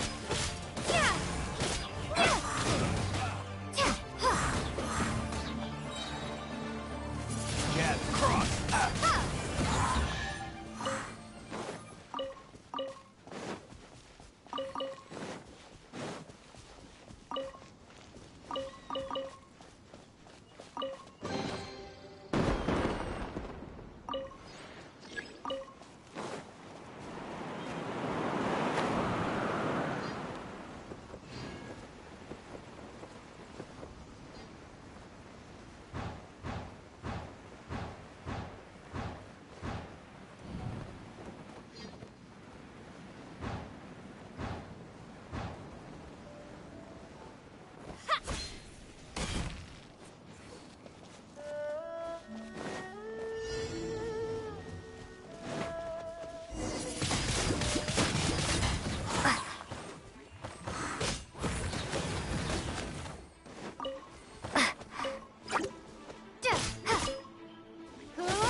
Prepare to be blown away!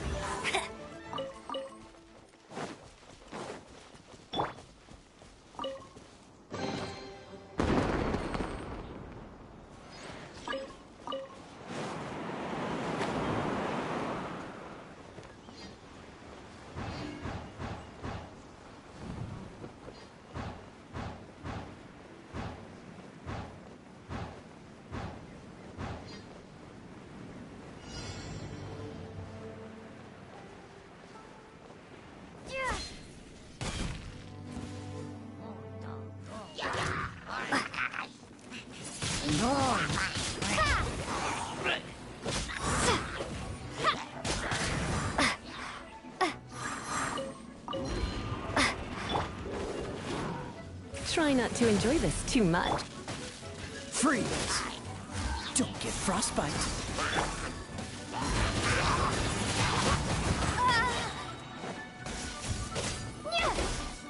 Be gone!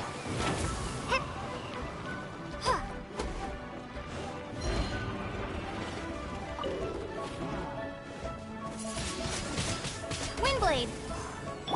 No one escapes my sight! Get it!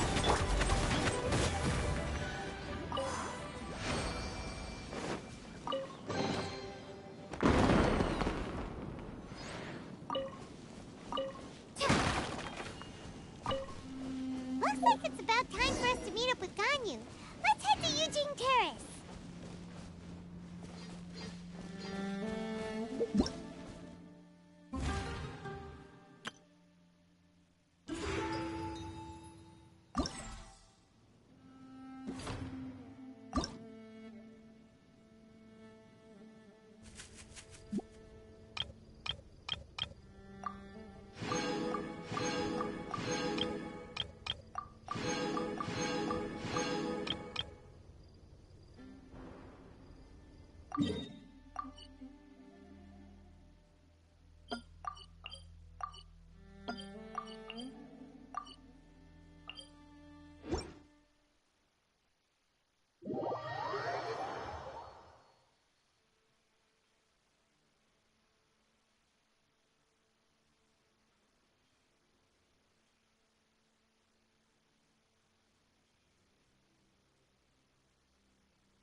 Dodge this!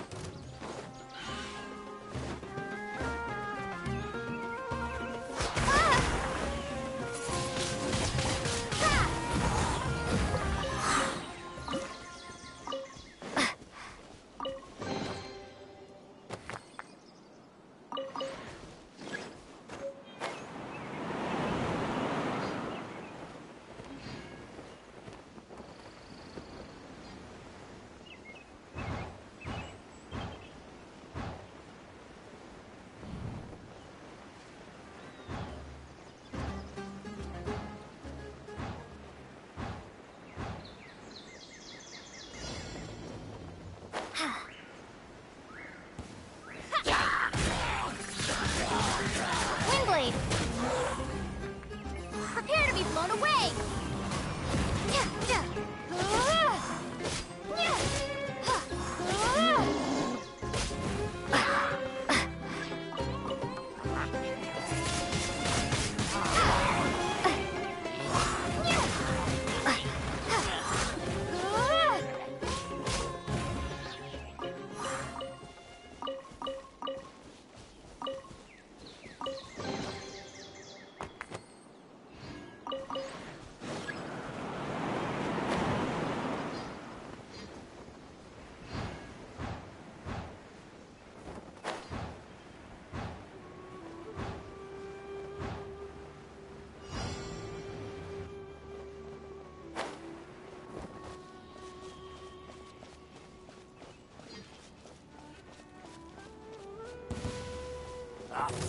Looking for trouble? Windblade!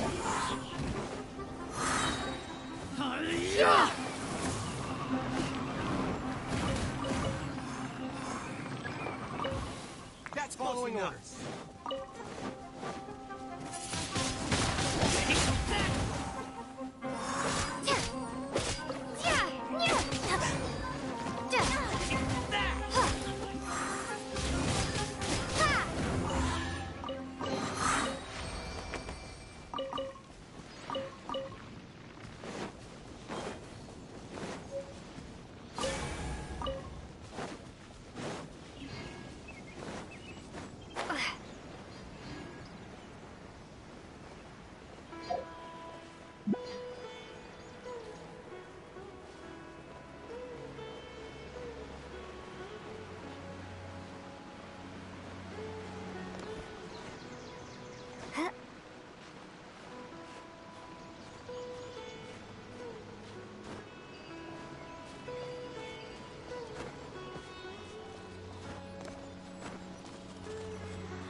going down.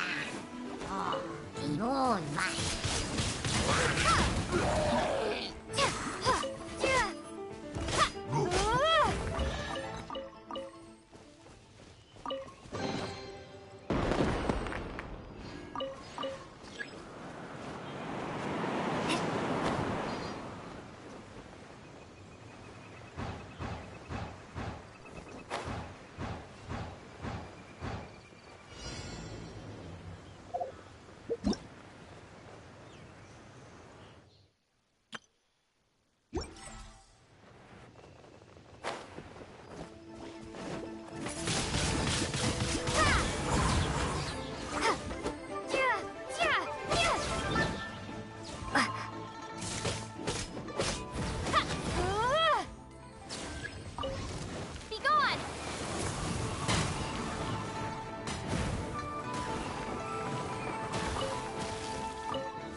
Windblade!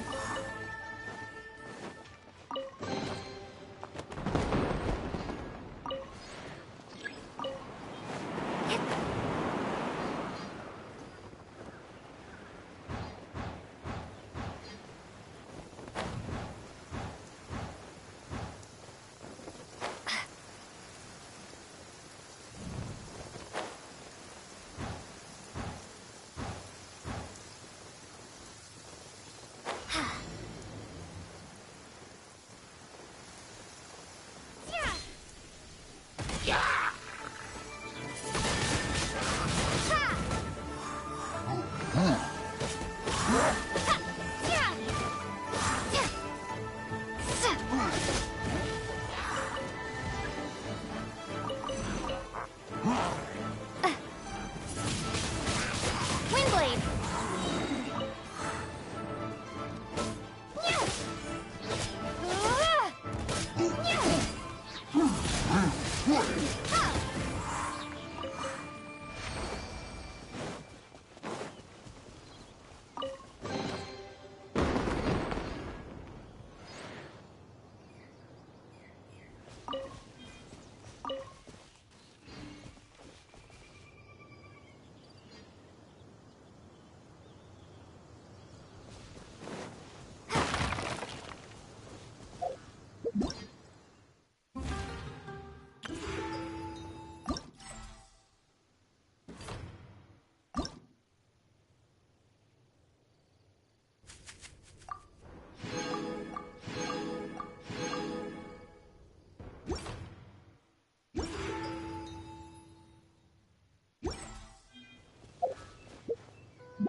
Thanks, Traveler and Paimon.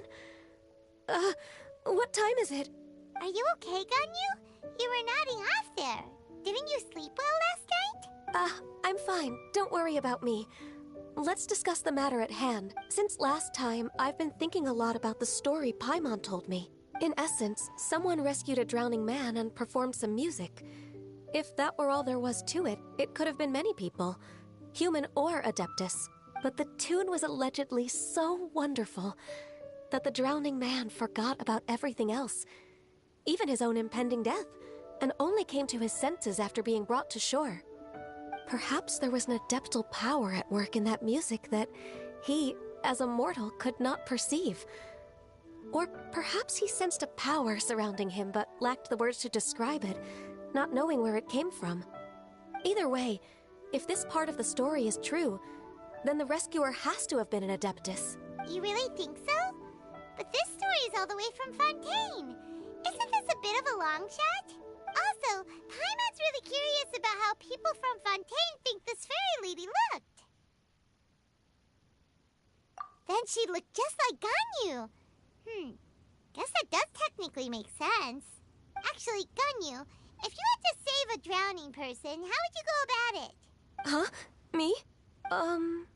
Well, I'd get them to the shore, and then I'd probably hide behind a tree and watch them for a while.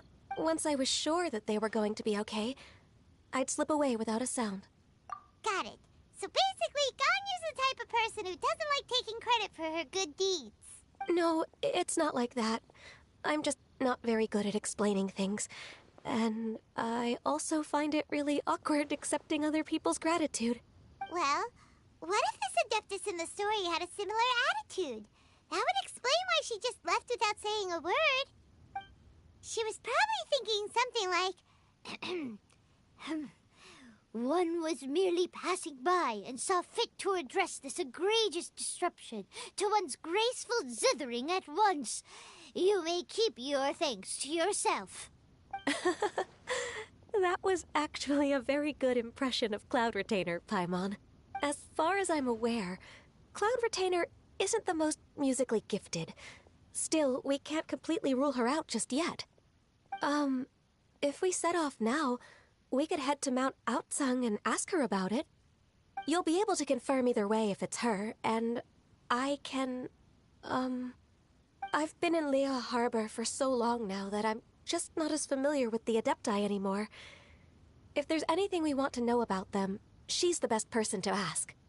Sounds great! And we're pretty close with Cloud Retainer by now, so we probably don't even need to bring her food this time, right? I've prepared a gift for her to mark the festival, just in case. However, Cloud Retainer spends most of her days studying mechanisms in her abode. She's on her own so much of the time that the moment she has someone to chat with, she just... Never mind. I promised I'd help Mr. Dvorak, and now that I've made the contract, I can't be having second thoughts. Traveler, Paimon, let's set off for Cloud Retainer's abode. Seems like this is a tough decision for Ganyu, but she's made up her mind now. Paimon gets why she'd be so anxious. Okay, how about this? If Cloud Retainer tries to start telling stories about her again this year, we should pipe up and change the topic. Wait, did she leave already? Hey, Ganyu, wait up!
I can't believe it.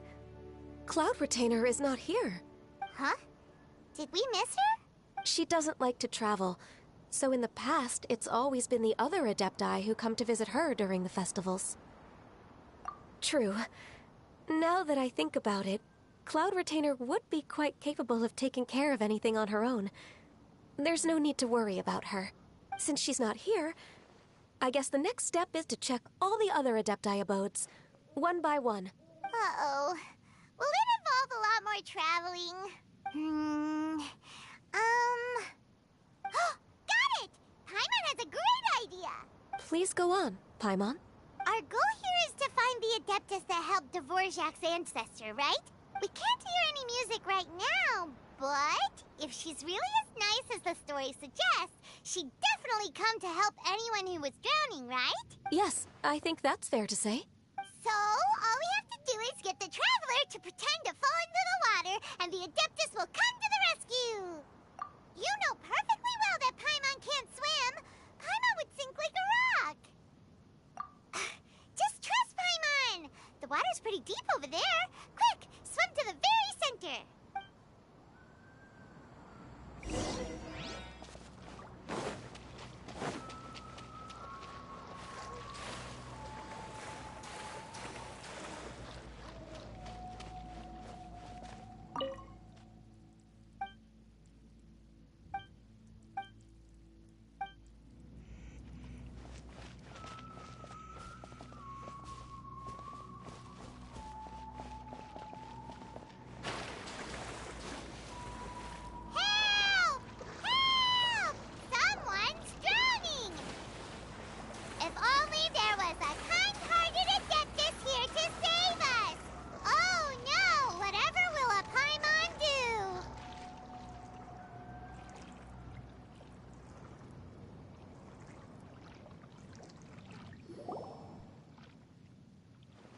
What is going on?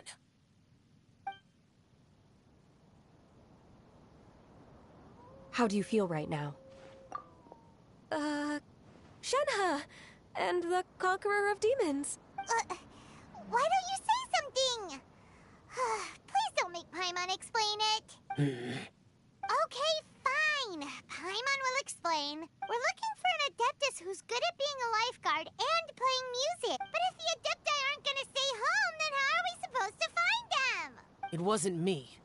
Yeah, so this Adeptus is most likely a woman. And I am not an Adeptus, as you both already know, Traveler and Paimon. Okay, so this is Paimon's fault. No way Paimon would have suggested this idea if she'd known how awkward this was gonna be. Glad you're okay. As far as I know, the one you seek is no Yaksha. And one last thing. Your actions here caused others a great deal of worry.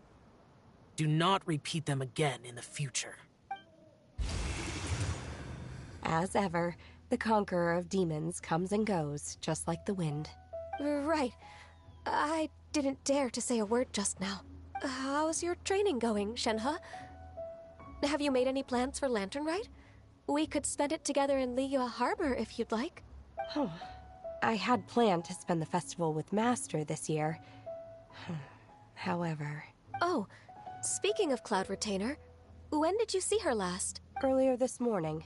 She set off for Mount Hulao at dawn. I noticed she was using an Adeptus art of some kind to protect a mechanism that looked like a boiler.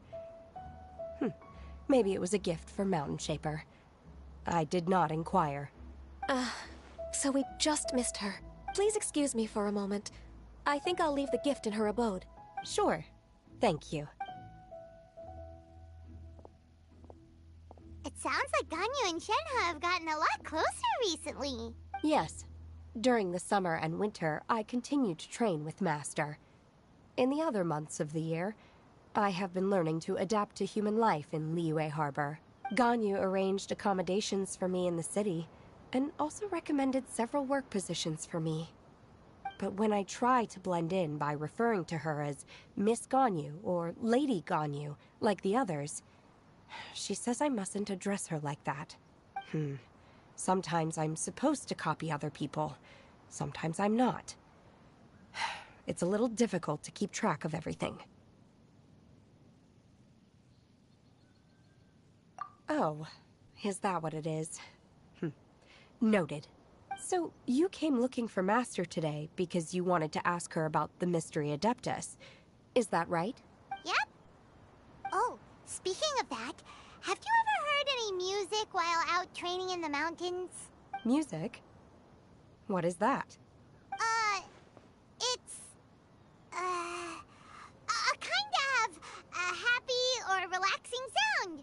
Or, a nerve-wracking sound. Or even a terrifying one. Okay, I'm done.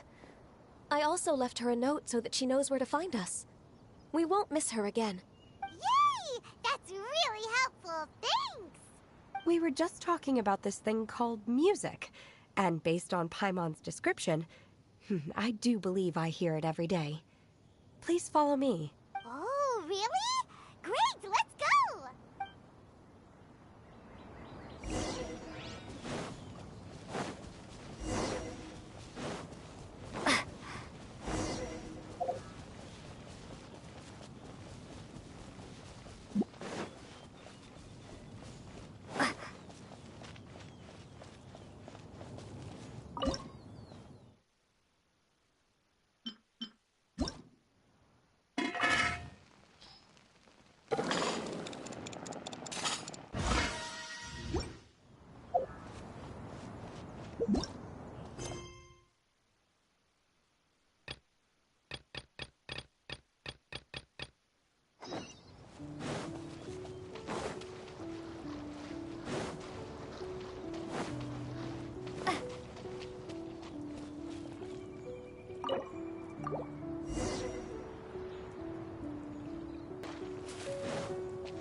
This is the place.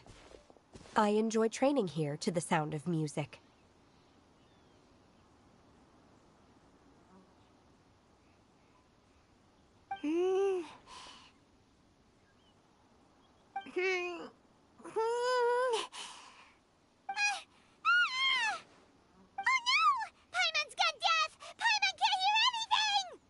The faint sound of birdsong, the quiet murmur of the streams. These are relaxing sounds. Are they not the music of which you speak? Oh, Paimon wasn't quite done with the description. Okay, fine, it's all Paimon's fault. What we're looking for are not the sounds of nature, but melodies played on special instruments. Oh. And a melody is?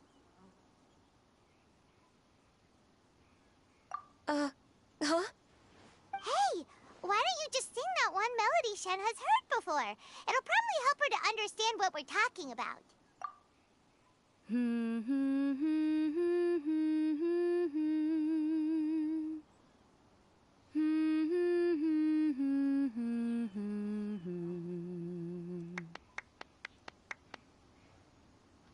Oh, was that from the opera that Yunjin sang? That was a melody, and melodies can be called music. It felt like I was transported back to the past. In my mind's eye, I could see the Zhao lanterns lighting up the night sky again. We're all there, raising our glasses and drinking to our heart's content on the Jade Chamber. As I watched Yunjin's performance, I felt a warm sensation in my heart. And as the drink reached my stomach, it went from warm to hot.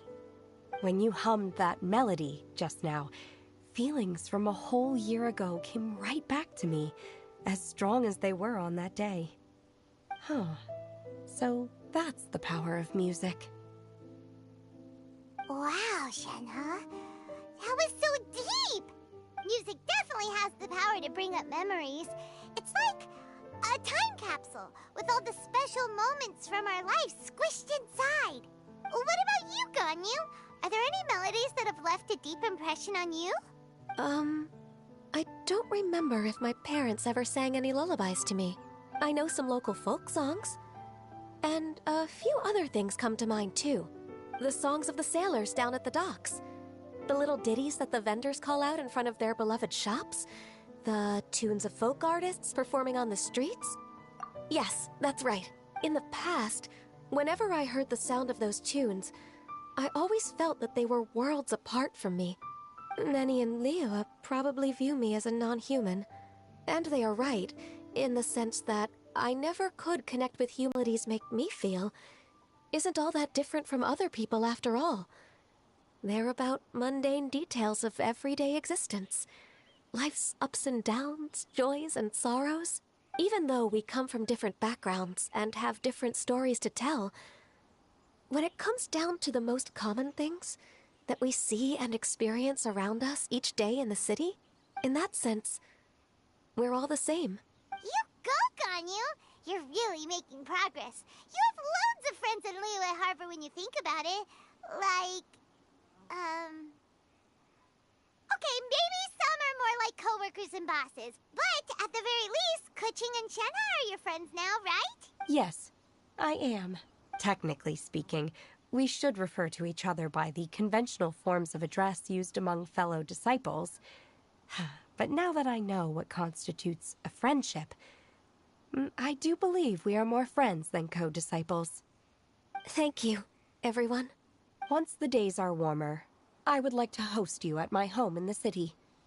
Please invite Keqing as well. I've planted many types of flowers. I'm sure some of them will be to your taste. You are too kind. I couldn't possibly. Nonsense. You are my friend. I have cultivated and cared for the flowers just as you taught me. Once you've seen them for yourself, I am sure you can advise me how to do an even better job next time. I will save some for decoration. We can feast on the rest. Then, thank you in advance. Wait, what is that saying again? If you insist? Do people say that? I'm not completely sure either. It doesn't matter, okay? You got the point across. No need to split hairs. Paimon's more concerned about your idea of a girls' night out. Eating flowers? Really? Does this have anything to do with you both being the disciples of that illuminated bird? Who dares refer to one not by one's Adeptus title, but merely as that illuminated bird? Master. Our greetings, Cloud Retainer. Ah! There it is! The illuminated bird has landed! Double humph. Now she has the gall to use it rather than she. Even after being chastised once already? Barely a moment has passed since we last met, and yet your impertinence has reached new heights. Very well. If you refuse to learn your lesson, one shall scold you no further. One has received your message from Ganyu. On the matter of the Adeptus you seek, one suspects to know their identity. Well, shall one lead the way? I still have to complete my training for today, so I will bid farewell to everyone here. Very well. Await my arrival at one's abode later this night. On this special occasion, you should indulge yourself with some savory dishes. If you want to release a Shao Lantern, come and find us anytime. Thank you, everyone. Happy Lantern Rite to you too.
Will come in handy.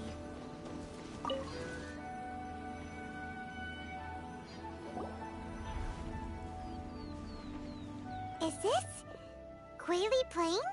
Cloud Retainer, why did you bring us here? Ganyu is of course familiar with the name Guizhong, but have you ever heard of her? Guizhong is another name of Agentis, the god of dust. She was extroverted in nature and adored social gatherings and inventions alike. Long ago, this region was yet a prosperous assembly. Guizhong often invited her friends to visit her home, reserving for us seats around the largest stone table. Sea Gazer would always bring out his latest treasure and place it upon the table. He could be quite the braggart. Though usually a mild-mannered fellow, when it came to those collectibles he was so fond of, he always loved to show them off. Paimon remembers that name. So that's what Sea Gazer was like. He was an old friend and a former rival. One has many memories of him. Once he had brought out the treasure, it would predictably become the center of attention. Neither Guizhong nor one was content to let him just steal the spotlight. So we would then also present our proudest mechanical creations. As Adepti, we were each gifted in our own ways, and naturally proud of our accomplishments in our respective fields of expertise. As a result, one often quarreled with Sea Gazer. His treasures were not even of his own making. He just used his exploration skills to dig them out of the ground. How, pray tell, could he compare to me, when every single one of one's accomplishments were crafted by one's own hand? Cloud Retainer, you are getting competitive again. One digresses. Regardless, every time an argument occurred, Guizhong would come over to watch us during our mutual lambastics. On some occasions, she would join in, and on others, she'd take one of us by the limb and start uttering the most ridiculous nonsense. What kind of nonsense? No kind of nonsense were we spared. Sometimes she would brazenly opine, why argue between yourselves when neither of you could ever hope to beat me? Other times, she would make unsolicited suggestions, such as, once you two are done arguing, let's go to the foot of the mountain and grill some meat. She always sought to make everyone happy, and one must say, she had quite the gift for it. No matter what nonsense she said, one never felt bothered or offended. It also helped that she never referred to one as that illuminated bird or ladybird. Come on, get over yourself! Anyway, just as our impassioned arguments would reach the apex of acrimony, able for a night of feasting and drinking. Back then, One was always bothered by how the cups Rex Lapis brought were always too square for one's taste. Can you see yourselves ever enjoying a drink from a square cup? Precisely.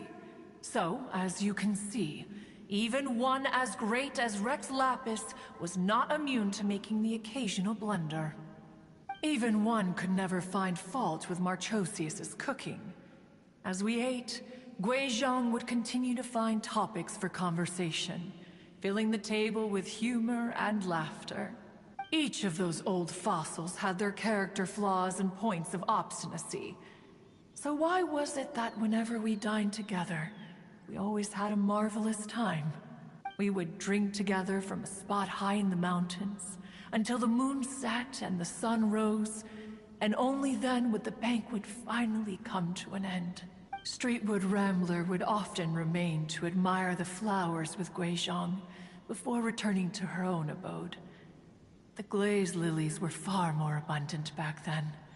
Entire fields of them would appear to the eye as a veritable sea of flowers. Streetward Rambler? That would be Ping. You probably know her as Madam Ping. Oh, okay. Wait, this is a lovely story and everything, but didn't we come here to find that Adeptus from Mr. Dvorak's story? Or are you saying that it was Guizhong?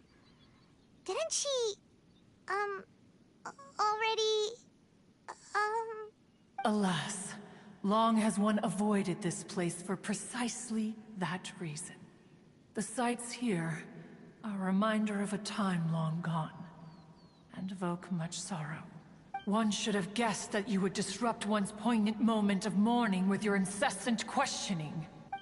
No matter, one will share the whole story with you now. In times gone by, one quarreled oft with Guizhong concerning mechanical principles. We each had our ideals, and neither would yield. Under the pretext of a social gathering, one invited the impartial Rex Lapis to judge the quality of our creations. But Rex Lapis declared that Guizhong's Obscuro Vulpus mechanism was superior. Though one was too proud to acknowledge it, in one's heart, one knew that Guizhong was indeed the superior talent in the mechanical arts. As for the story between Guizhong and Streetward Rambler, that begins with a certain bell. In Guizhong's opinion, while mechanisms were no substitute for human composers, they were yet capable of producing simple but fine melodies. But Streetward Rambler believed music to be an expression of the soul, an emotional enterprise that could never hope to be replicated by machinery. They argued endlessly, until one asked Rex Lapis to intercede. He confiscated the bell and designated it for ceremonial use. Thereafter, one would often find them convening in the mountains, discussing music, mechanics, and all the affairs of the mortal world. But these good times were not to last. War broke out between the gods, and soon engulfed the Guili Plains. Guizhong was overpowered by the enemy, and fell in battle. When Streetwood Rambler and I arrived at the scene at long last, all that remained among the ruins was her lifeless body. After this, at Streetwood Rambler's request, Rex Lapis granted her the cleansing bell for safekeeping. To honor our friend's memory, one made a few finishing touches to her ballistic device. Many Lantern Rites have passed since then. Many greetings and goodbyes. Upon what do you gaze? The Guili Plains? No. It's everything.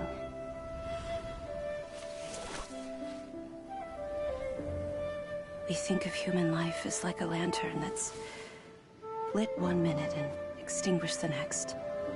But are we Adepti so different? Perhaps as dust settles after a storm, we too must one day return to the world below. One has always been austere and private by nature, and has never relished socializing. One's dealings with Guizhong were born out of discussions on the discipline of mechanics. What? You have loads of friends, and you seem pretty chatty. Just because one is not ignorant of social graces does not mean one is fond of them. One is perfectly capable of partaking in conversation despite being introverted. But in the end, one is nothing like Streetward Rambler. She is dauntless but thoughtful, not to mention eloquent and wise. Moreover, her friendship with Guizhong was far greater than one's own. Back when they were rivals, they would often compete against one another in the realm of musical composition. That cleansing bell was one of Guizhong's proudest works, having the ability to both compose and perform. Wait, that's weird. Didn't Madame Ping say she pestered an old friend for that bell? And she also said something about being a vain beauty when she was young or something. Streetward Rambler, a vain beauty. My foot. That bell has a sad history. Clearly, she refrained from sharing with you the truth of its origins, since the right time had not yet come. As for her old friend, who else could it be? As soon as Streetward Rambler heard that a certain Zhang Li wished to borrow the bell, she realized that the man was none other than Rex Lapis, and that he had made an enormous decision. After all, we all have known each other for several millennia. Some things between us are implicitly understood. Whoa! So they were talking in secret code? Oh, Paimon did not see that one coming. Enough of your intrusions. Where was one up to? Ah, yes. One remembers now. The cleansing bell is powered by a mechanical art, and can be used to great effect as an accompanying instrument. After the passing of its creator, it was used on numerous occasions during rites of parting. But Streetward Rambler did not acquire it from Rex Lapis for the purpose of producing further funerary tunes. No. Each time she rang it, it was to play the tune that Guizhong composed on it. The two once clashed over their beliefs about the meaning of music. Who would have thought that with Guizhong's passing and Streetward Rambler's mourning, two tunes composed in discord would eventually become one harmonious composition? Once upon a time, Streetward Rambler also loved gatherings, liquor, and music. But after Guizhong passed, she preferred her own company. She could often be found sitting alone at a mountain summit, contemplating and reminiscing with her zither. The music would go from mournful to soothing to impassioned. Many years passed before she finally composed a melody to her satisfaction. In celebration, she played the tune to the clouds. Regrettably, one has only ever heard her play that tune once. Which brings one back to the matter you've been investigating. Perhaps it was during that performance that the ancestor of your Fontaine friend fell into the water and was saved by Streetward Rambler. But if she was so happy with the melody, why would she only play it once? One was also greatly perplexed by this. After suppressing one's curiosity for a long while, one finally approached her and asked why she would retire the tune after having spent so long on it. In response, she said, "Though the strings that played that melody survive, the one who inspired it is gone. Tell me, Cloud Retainer, when the one attuned to my soul is no longer here, who else could hope to understand this tune?" Aw, poor Madame Ping. I just remember being taken care of by you when I was young. Once the Archon War came to an end, I stayed behind in Liyue Harbor to honor my contract. Although I met Guizhong a few times, I never knew anything of this particular story. Guizhong was quite the visionary. But tragically passed before her time. Her manuscripts still lie unfinished in the realm of clouds. Blank pages give one cause for contemplation on what might have been. Had you not decided to search for that mystery Adeptus, perhaps these stories, too, would have been lost to the sands of time. As of now, you know the truth. That the Adeptus who rescued the drowning man was none other than Streetwood Rambler. Do you intend to discuss this with her?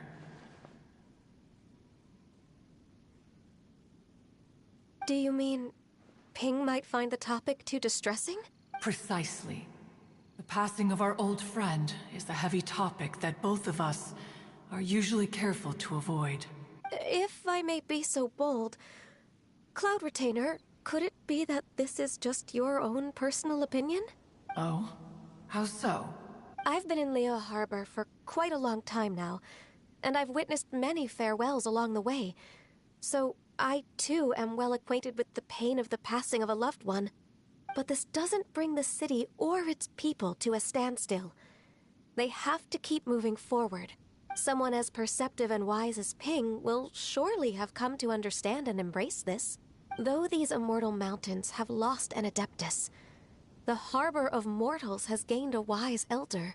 No loss can ever be undone. But there is always much that can still be gained. Ping has helped countless people, and will guide many others in the years to come.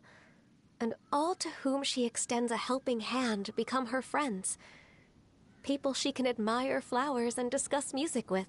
Though it is heartbreaking to lose a kindred spirit, life goes on, because there are new friends waiting for you further down the road. We even asked Madame Ping what she thought about adding a music festival to this year's Lantern Rite. When we get back, why don't we just ask her if she'd like to perform? Maybe we can even get her up on stage. You youngsters and your imaginations. Why don't you come with us? It's been a long time since you last spoke with Ping, and Liyue Harbor is always decorated so beautifully during the festival period. Is not every Lantern Rite the same in this regard? Were there ever anything new to discuss? One in Ping could meet any day of the year. I disagree. Each new day and each new year is different from those that have come before. How long will you simply let them pass you by? The edibles she brought this time were indeed quite delectable. Very well. Then one will be off. If the other old fossils have sneaked away into the city to amuse themselves, one shall soon find out. All right. We should be getting back to the harbor as well. We don't want to keep her waiting.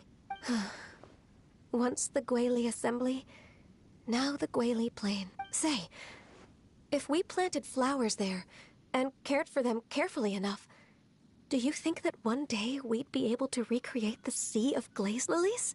Allow one to take back one's praise from a moment prior.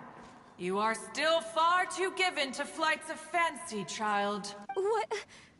Cloud Retainer? You were still listening? One observed that you were making no effort to leave, and returned to chasten and hasten you. This time, one is departing in earnest.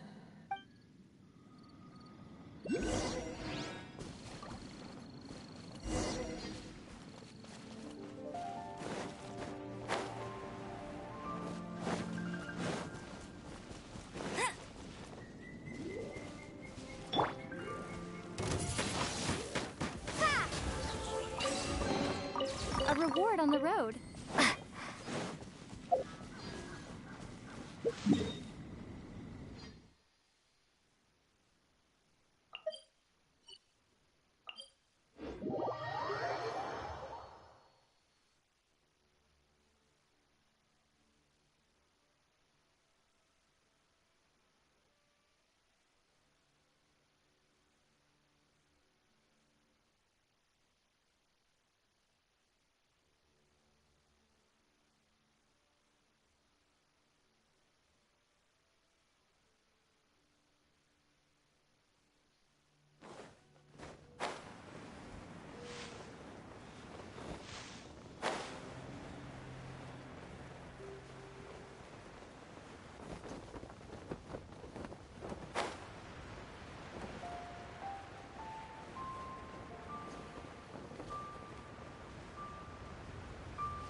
answer from this world?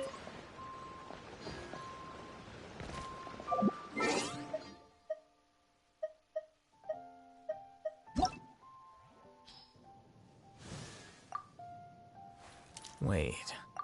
Huh?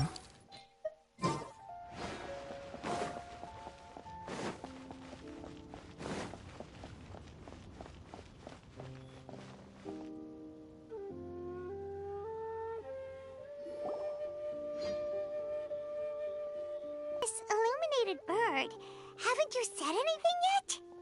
Said what, precisely? And why should one be tasked with saying it? 'Cause you're the one who's known Madam Ping the longest. Street word. Or rather, presumably, you would prefer to be addressed as Ping? Oh, Cloud Retainer, you are uncommonly polite today. Given that Lantern Rite is almost upon us, the weather in the city is most pleasant, and a sweet floral fragrance lingers in the air. Ganyu, please continue from here. Huh? All right. So, this all started because we were trying to help Mr. Dvorak find the Adeptus who saved his ancestor's life. Cloud Retainer informed us that the one who played that melody and rescued the drowning man was none other than yourself. Let me think. Yes, I do believe I recall that encounter. What a long time ago that was. I'm surprised that you still remember it. Even more astonishing, perhaps, is the fact that this story has survived this long at all, when mortal lives are so very brief. It appears that she has proven herself right once again. Who's she? We like to call her Guizhong. From the look in Cloud Retainer's eyes, I sense that she has already told you all about her. Albeit reluctantly, one might add. There is no harm done. After all, Lantern Rite's very purpose is to commemorate the heroes who gave their lives for Liyue. Although Guizhong did not live to see the splendid sights of today, she was as much a hero as any other. So how has she proven herself right again exactly? Once upon a time, she said to me that humans were a weak form of life that she wished to protect with her wisdom. But as she interacted more and more with them, her opinions on them began to change. She marveled at the beautiful complexity of their spirits, the sheer splendor of all they could accomplish through their hard work and intelligence. She told us that to underestimate human potential would be to make a grave mistake.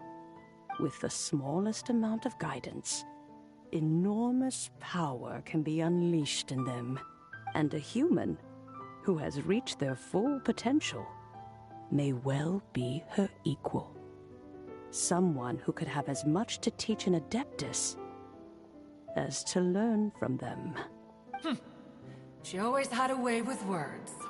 That her mechanical accomplishments were judged superior to one's own was, one suspects, in large part due to her sheer eloquence.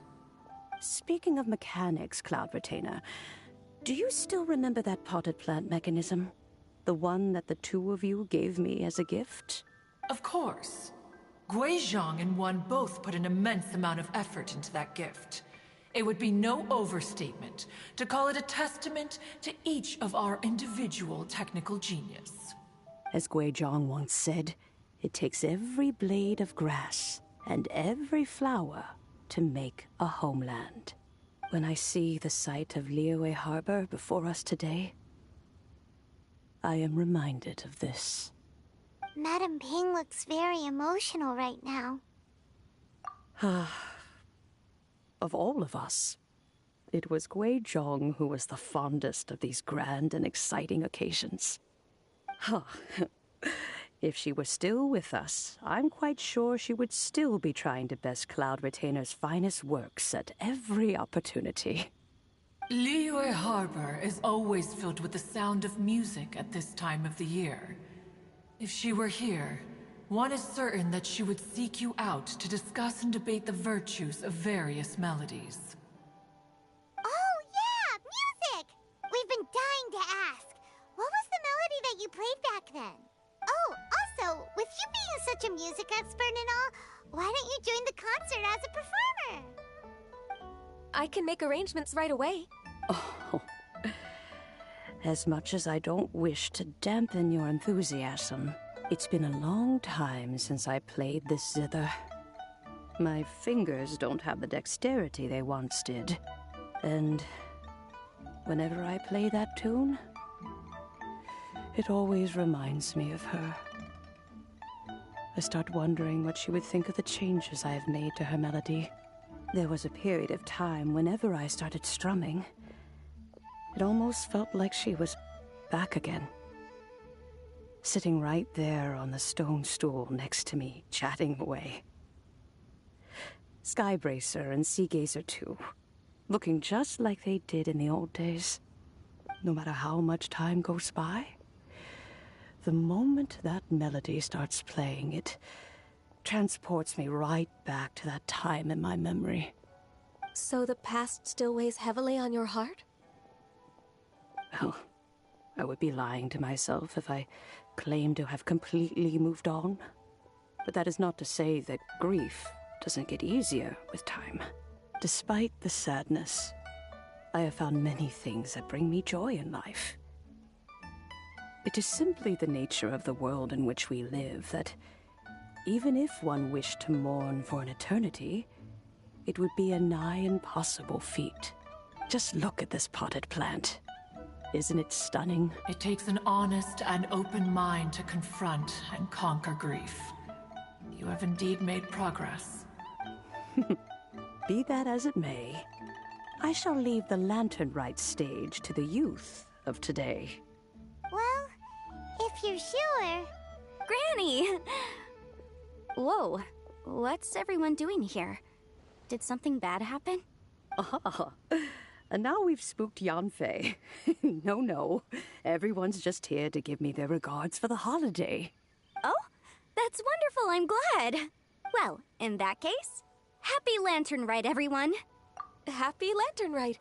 Oh, I just remembered that I have some, work to do at Yuehai Pavilion that I need to discuss with Yanfei.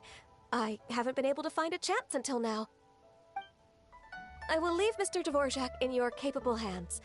Cloud Retainer, Ping, we will be off for now. Huh? Does it have to be right now? Which case is this again? Hey, Ganyu! It seems Ganyu still has much to learn when it comes to the art of deception. What a pity. She has learned nothing of one's ability to carry a conversation. Since it's been so long, Cloud Retainer, why don't you stay? I'll make a cup of tea and we can chat a while. Gladly. This was one's intention as well. When you next see the Fontaine musician, please give him my regards. I'd like to wish him the very best with the concert. You got it, Madam Ping. Thank you all. I think you've listened to enough of my nattering for one day. As for that melody, I will play it for you all another time. Goodness knows I need to practice it first. Wow, that'd be great! We'll look forward to it. When that time comes, wherever her spirit may be among the countless grains of sand and specks of dust between the harbor and the mountains, perhaps she will look at the Liyue of today and steal a smile when she sees the prosperous land that it has become. All right, let's go tell Mr. Dvorak the news.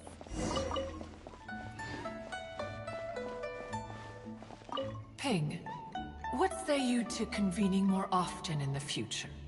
That would be quite wonderful. But I must say, after all this time, I've grown quite accustomed to the harbor. When we are to meet, I shall have to trouble you to make the journey to the city. You sound just like Shenhe. The child is constantly telling one all sorts of stories from the city, as if one was partial to them. Have you ever considered moving to the city, Cloud Retainer? There are plenty of people here to talk to. I think you would find it quite the antidote to the monotony of solitude. And if you looked around, I suspect you would find some young minds with an interest in the mechanical arts. Some of them even worth training. We shall see.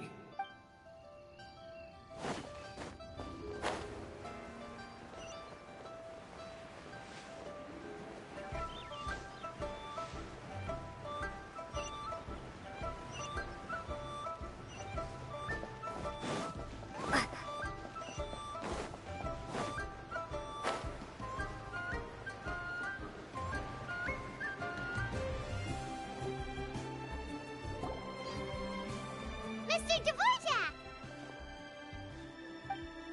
Ah, and Kuching's here too! Thanks for helping set all of this up. Welcome back. Did everything go well? Really, really well. We found the person Mr. Dvorak was looking for. Are you serious?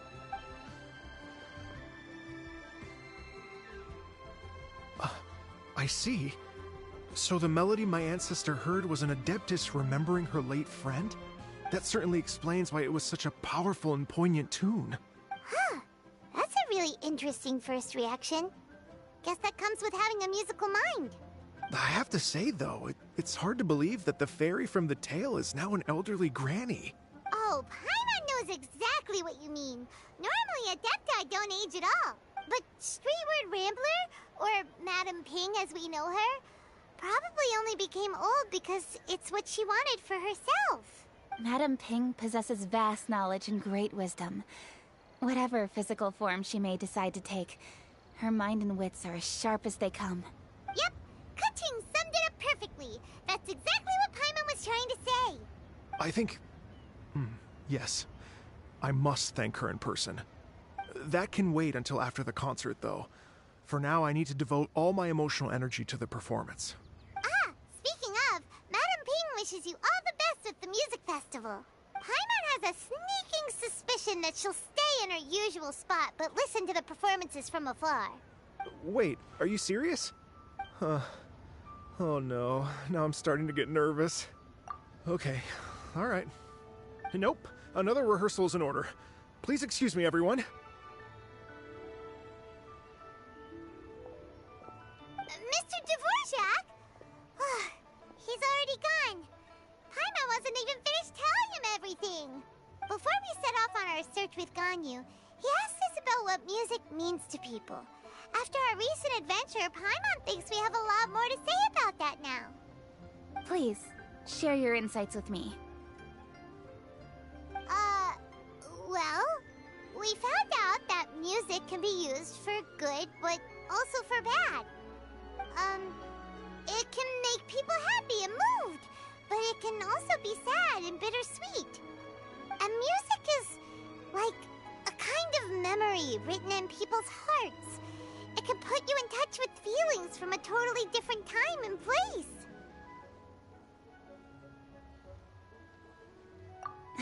It sounds like you had an eventful trip. Don't worry, I'm sure Ganyu will fill me in on all the details shortly. Wait, does that mean you're gonna carry on working? Mm-hmm. Just a few things to wrap up. All the groundwork is done. As long as everyone enjoys the festival activities, all our efforts are worthwhile. Happy Lantern Rite to you as well. Whew. That should be everything taken care of, right? Oh, no, wait. Paimon feels like she's forgetting something. What was it? Oh, it feels like it was a while ago. Shoot! Latent... Wait, no. Anyway, fancy bamboo shoots! Zhangli said he wasn't in a hurry, so if we went now, there's probably still time, right? Anyway, even if we don't make it, it's not our fault. He could have totally picked them by himself. Ugh. Anyway, let's go check with him at Wangsheng Funeral Parlor.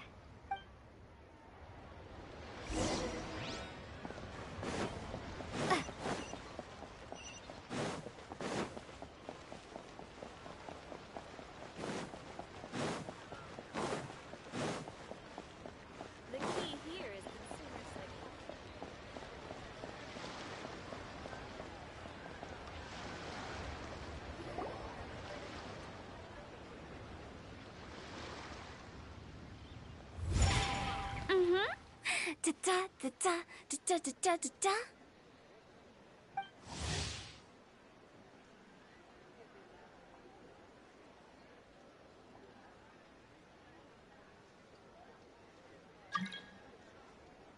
Da da da.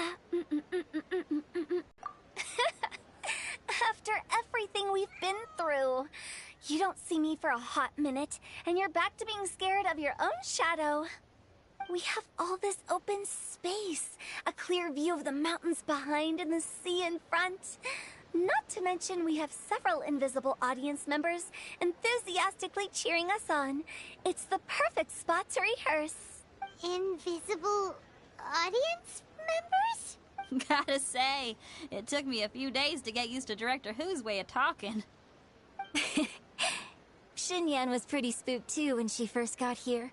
Just like when she sees a frog, but a giant frog with sharp teeth. Come on, knock it off. What's wrong? I've never seen someone look so confused before. Well, don't worry, because Director Who's here to explain it all. There once was a Fontaine musician who went around town on a mission. He came door to door for his iridescence tour, looking for acts to audition. With my words, Xinyan's chorus, and Yunjin as our mentor, we'll take the stage by storm with flames roaring and the whole audience calling for more. For sure! The whole dance floor will be yelling encore! Encore! Oh, now Paimon's rhyming along. But when you say flames roaring, are you sure this'll be safe? Oh, don't you worry about that. I'm pretty experienced on the stage, and I've already informed the Yuhong of all the pyrotechnics we're planning on using. Huh. Guess we'll just have to trust Xinyan on this one. Oh, Zhongli. He took one of those fancy meal boxes and set off for the mountains. Said he wanted to pay a visit to some old friends. It's a real pity that he couldn't be around for this. As well as being a true connoisseur of traditional art forms, he's able to appreciate Xinyan's performances too. Yeah, that's right. Matter of fact, he was the one who first invited me to perform here. To tell the truth, though, I never thought I'd really find myself rehearsing here one day. Well, now you know. The Wangsheng Funeral Parlor is a great location. All of you are always welcome to come and hang out here, especially if you're in the mood to try something new. I can speak to that. Hu Tao is always full of fun surprises.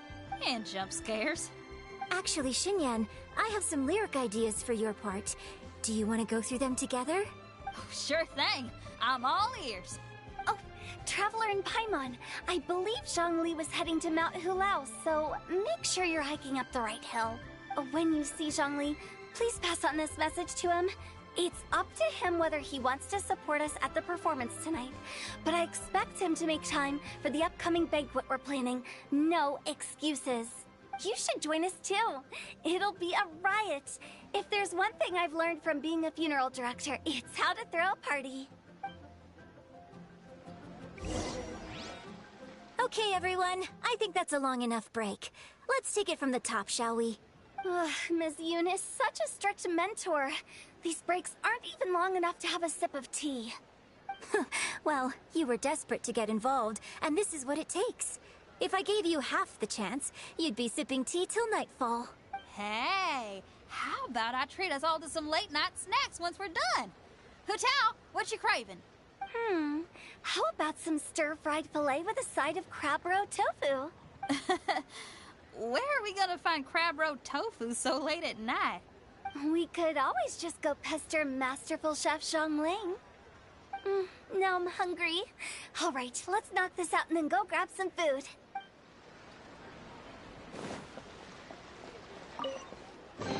Is this an answer from this world?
familiar face. Have you come from Liyue Harbor? How is the city nowadays? Everything's great! But you know, if you're so curious, you can always go and check it out for yourself. In fact, Mooncarver has been taking many walks on Mount Tianheng in recent times. I believe the sights of the city are quite familiar to him. Zhongli! Here you are! We've brought the bamboo shoots you wanted. Impeccable timing.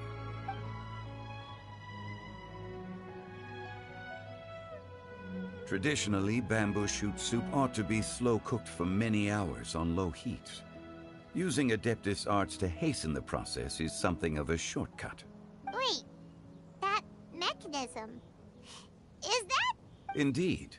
Cloud Retainer kindly lent me her supreme cuisine machine. Can we not just call it a cooking machine? Actually, never mind. She seems to take a lot of pride in her mechanical gizmos, so it's probably best if Paimon doesn't go changing the name willy-nilly. I trust that you found the answers you were seeking during your recent journey? Excellent. The past should be remembered, but not overly dwelt upon. Our journey should be seen as a means to take on more from the world around us. When the bamboo shoot soup is ready, I must insist that you try some for yourself. Oh, Zhongli! Huta told us to tell you something. She said, it's up to him whether he wants to support us at the performance tonight, but I expect him to make time for the upcoming banquet we're planning. No excuses! When she says performance, she must mean the Lantern Rite Music Festival. As for the banquet, she didn't tell us anything more about that, but she invited us to come as well. As you can see, I have a prior engagement with 2 Adepti friends of mine tonight. Please, give Director Hu my best wishes for the performance. As for the banquet, since the Director insists, far be it from a mere consultant like myself to refuse. Yay! Then we'll see you there? Absolutely. Rex Lapis, the bamboo shoot soup is ready. Thank you. I will examine it right away. The appearance is exquisite, and the aroma rich and intense. The craftsmanship of this machine is commendable indeed. Since you came all this way, you should not leave empty-handed. Please, take some soup. It tastes most exquisite while still warm. I intend to reminisce with my old friends for a while longer. You ought to get back to Liyue Harbor. There is a performance you do not want to miss.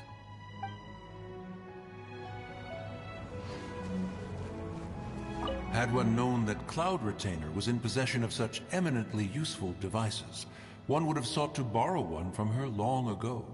And yet, since you share my lack of enthusiasm for mechanisms and fine dining, it would have become a mere decorative ornament in your abode. Not so. Had one had such a device to make up for one's lack of culinary prowess, Shenhe would not have had to rely on flowers and herbs alone for sustenance, while under one's care. In that case, shall we rendezvous with Cloud Retainer one day soon, and request to borrow one more Supreme Cuisine machine? A fine idea. A fine idea indeed.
I'm honored to be here on the Iridescence Tour stage.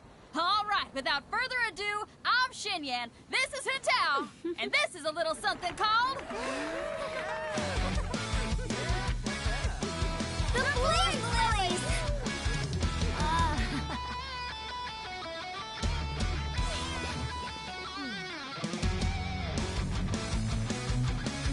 I'm up here blazing trails through the midnight sky, lighting up the world below.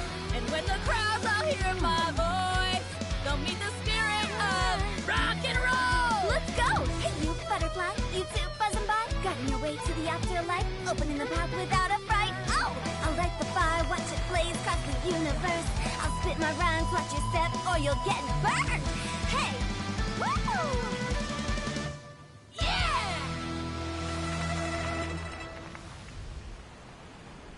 Does anyone have any plans tomorrow?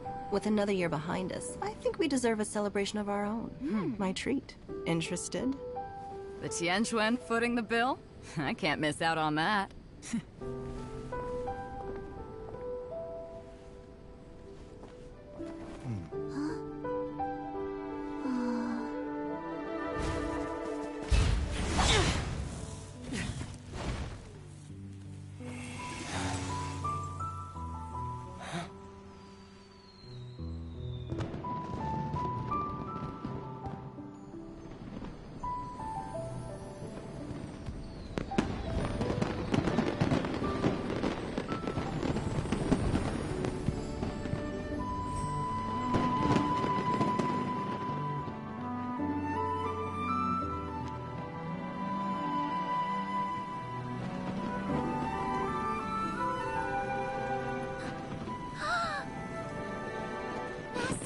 Master, listen!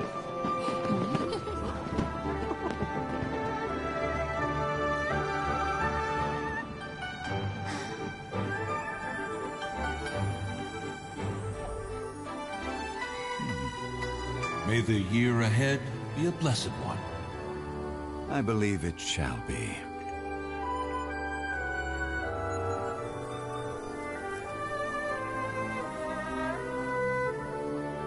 Master, the Xiao Lanterns, Ha! Elementary. One shall fashion for you a Xiao Lantern the likes of which the world has never seen. And you must take it to Liyue Harbor to display its magnificence for all.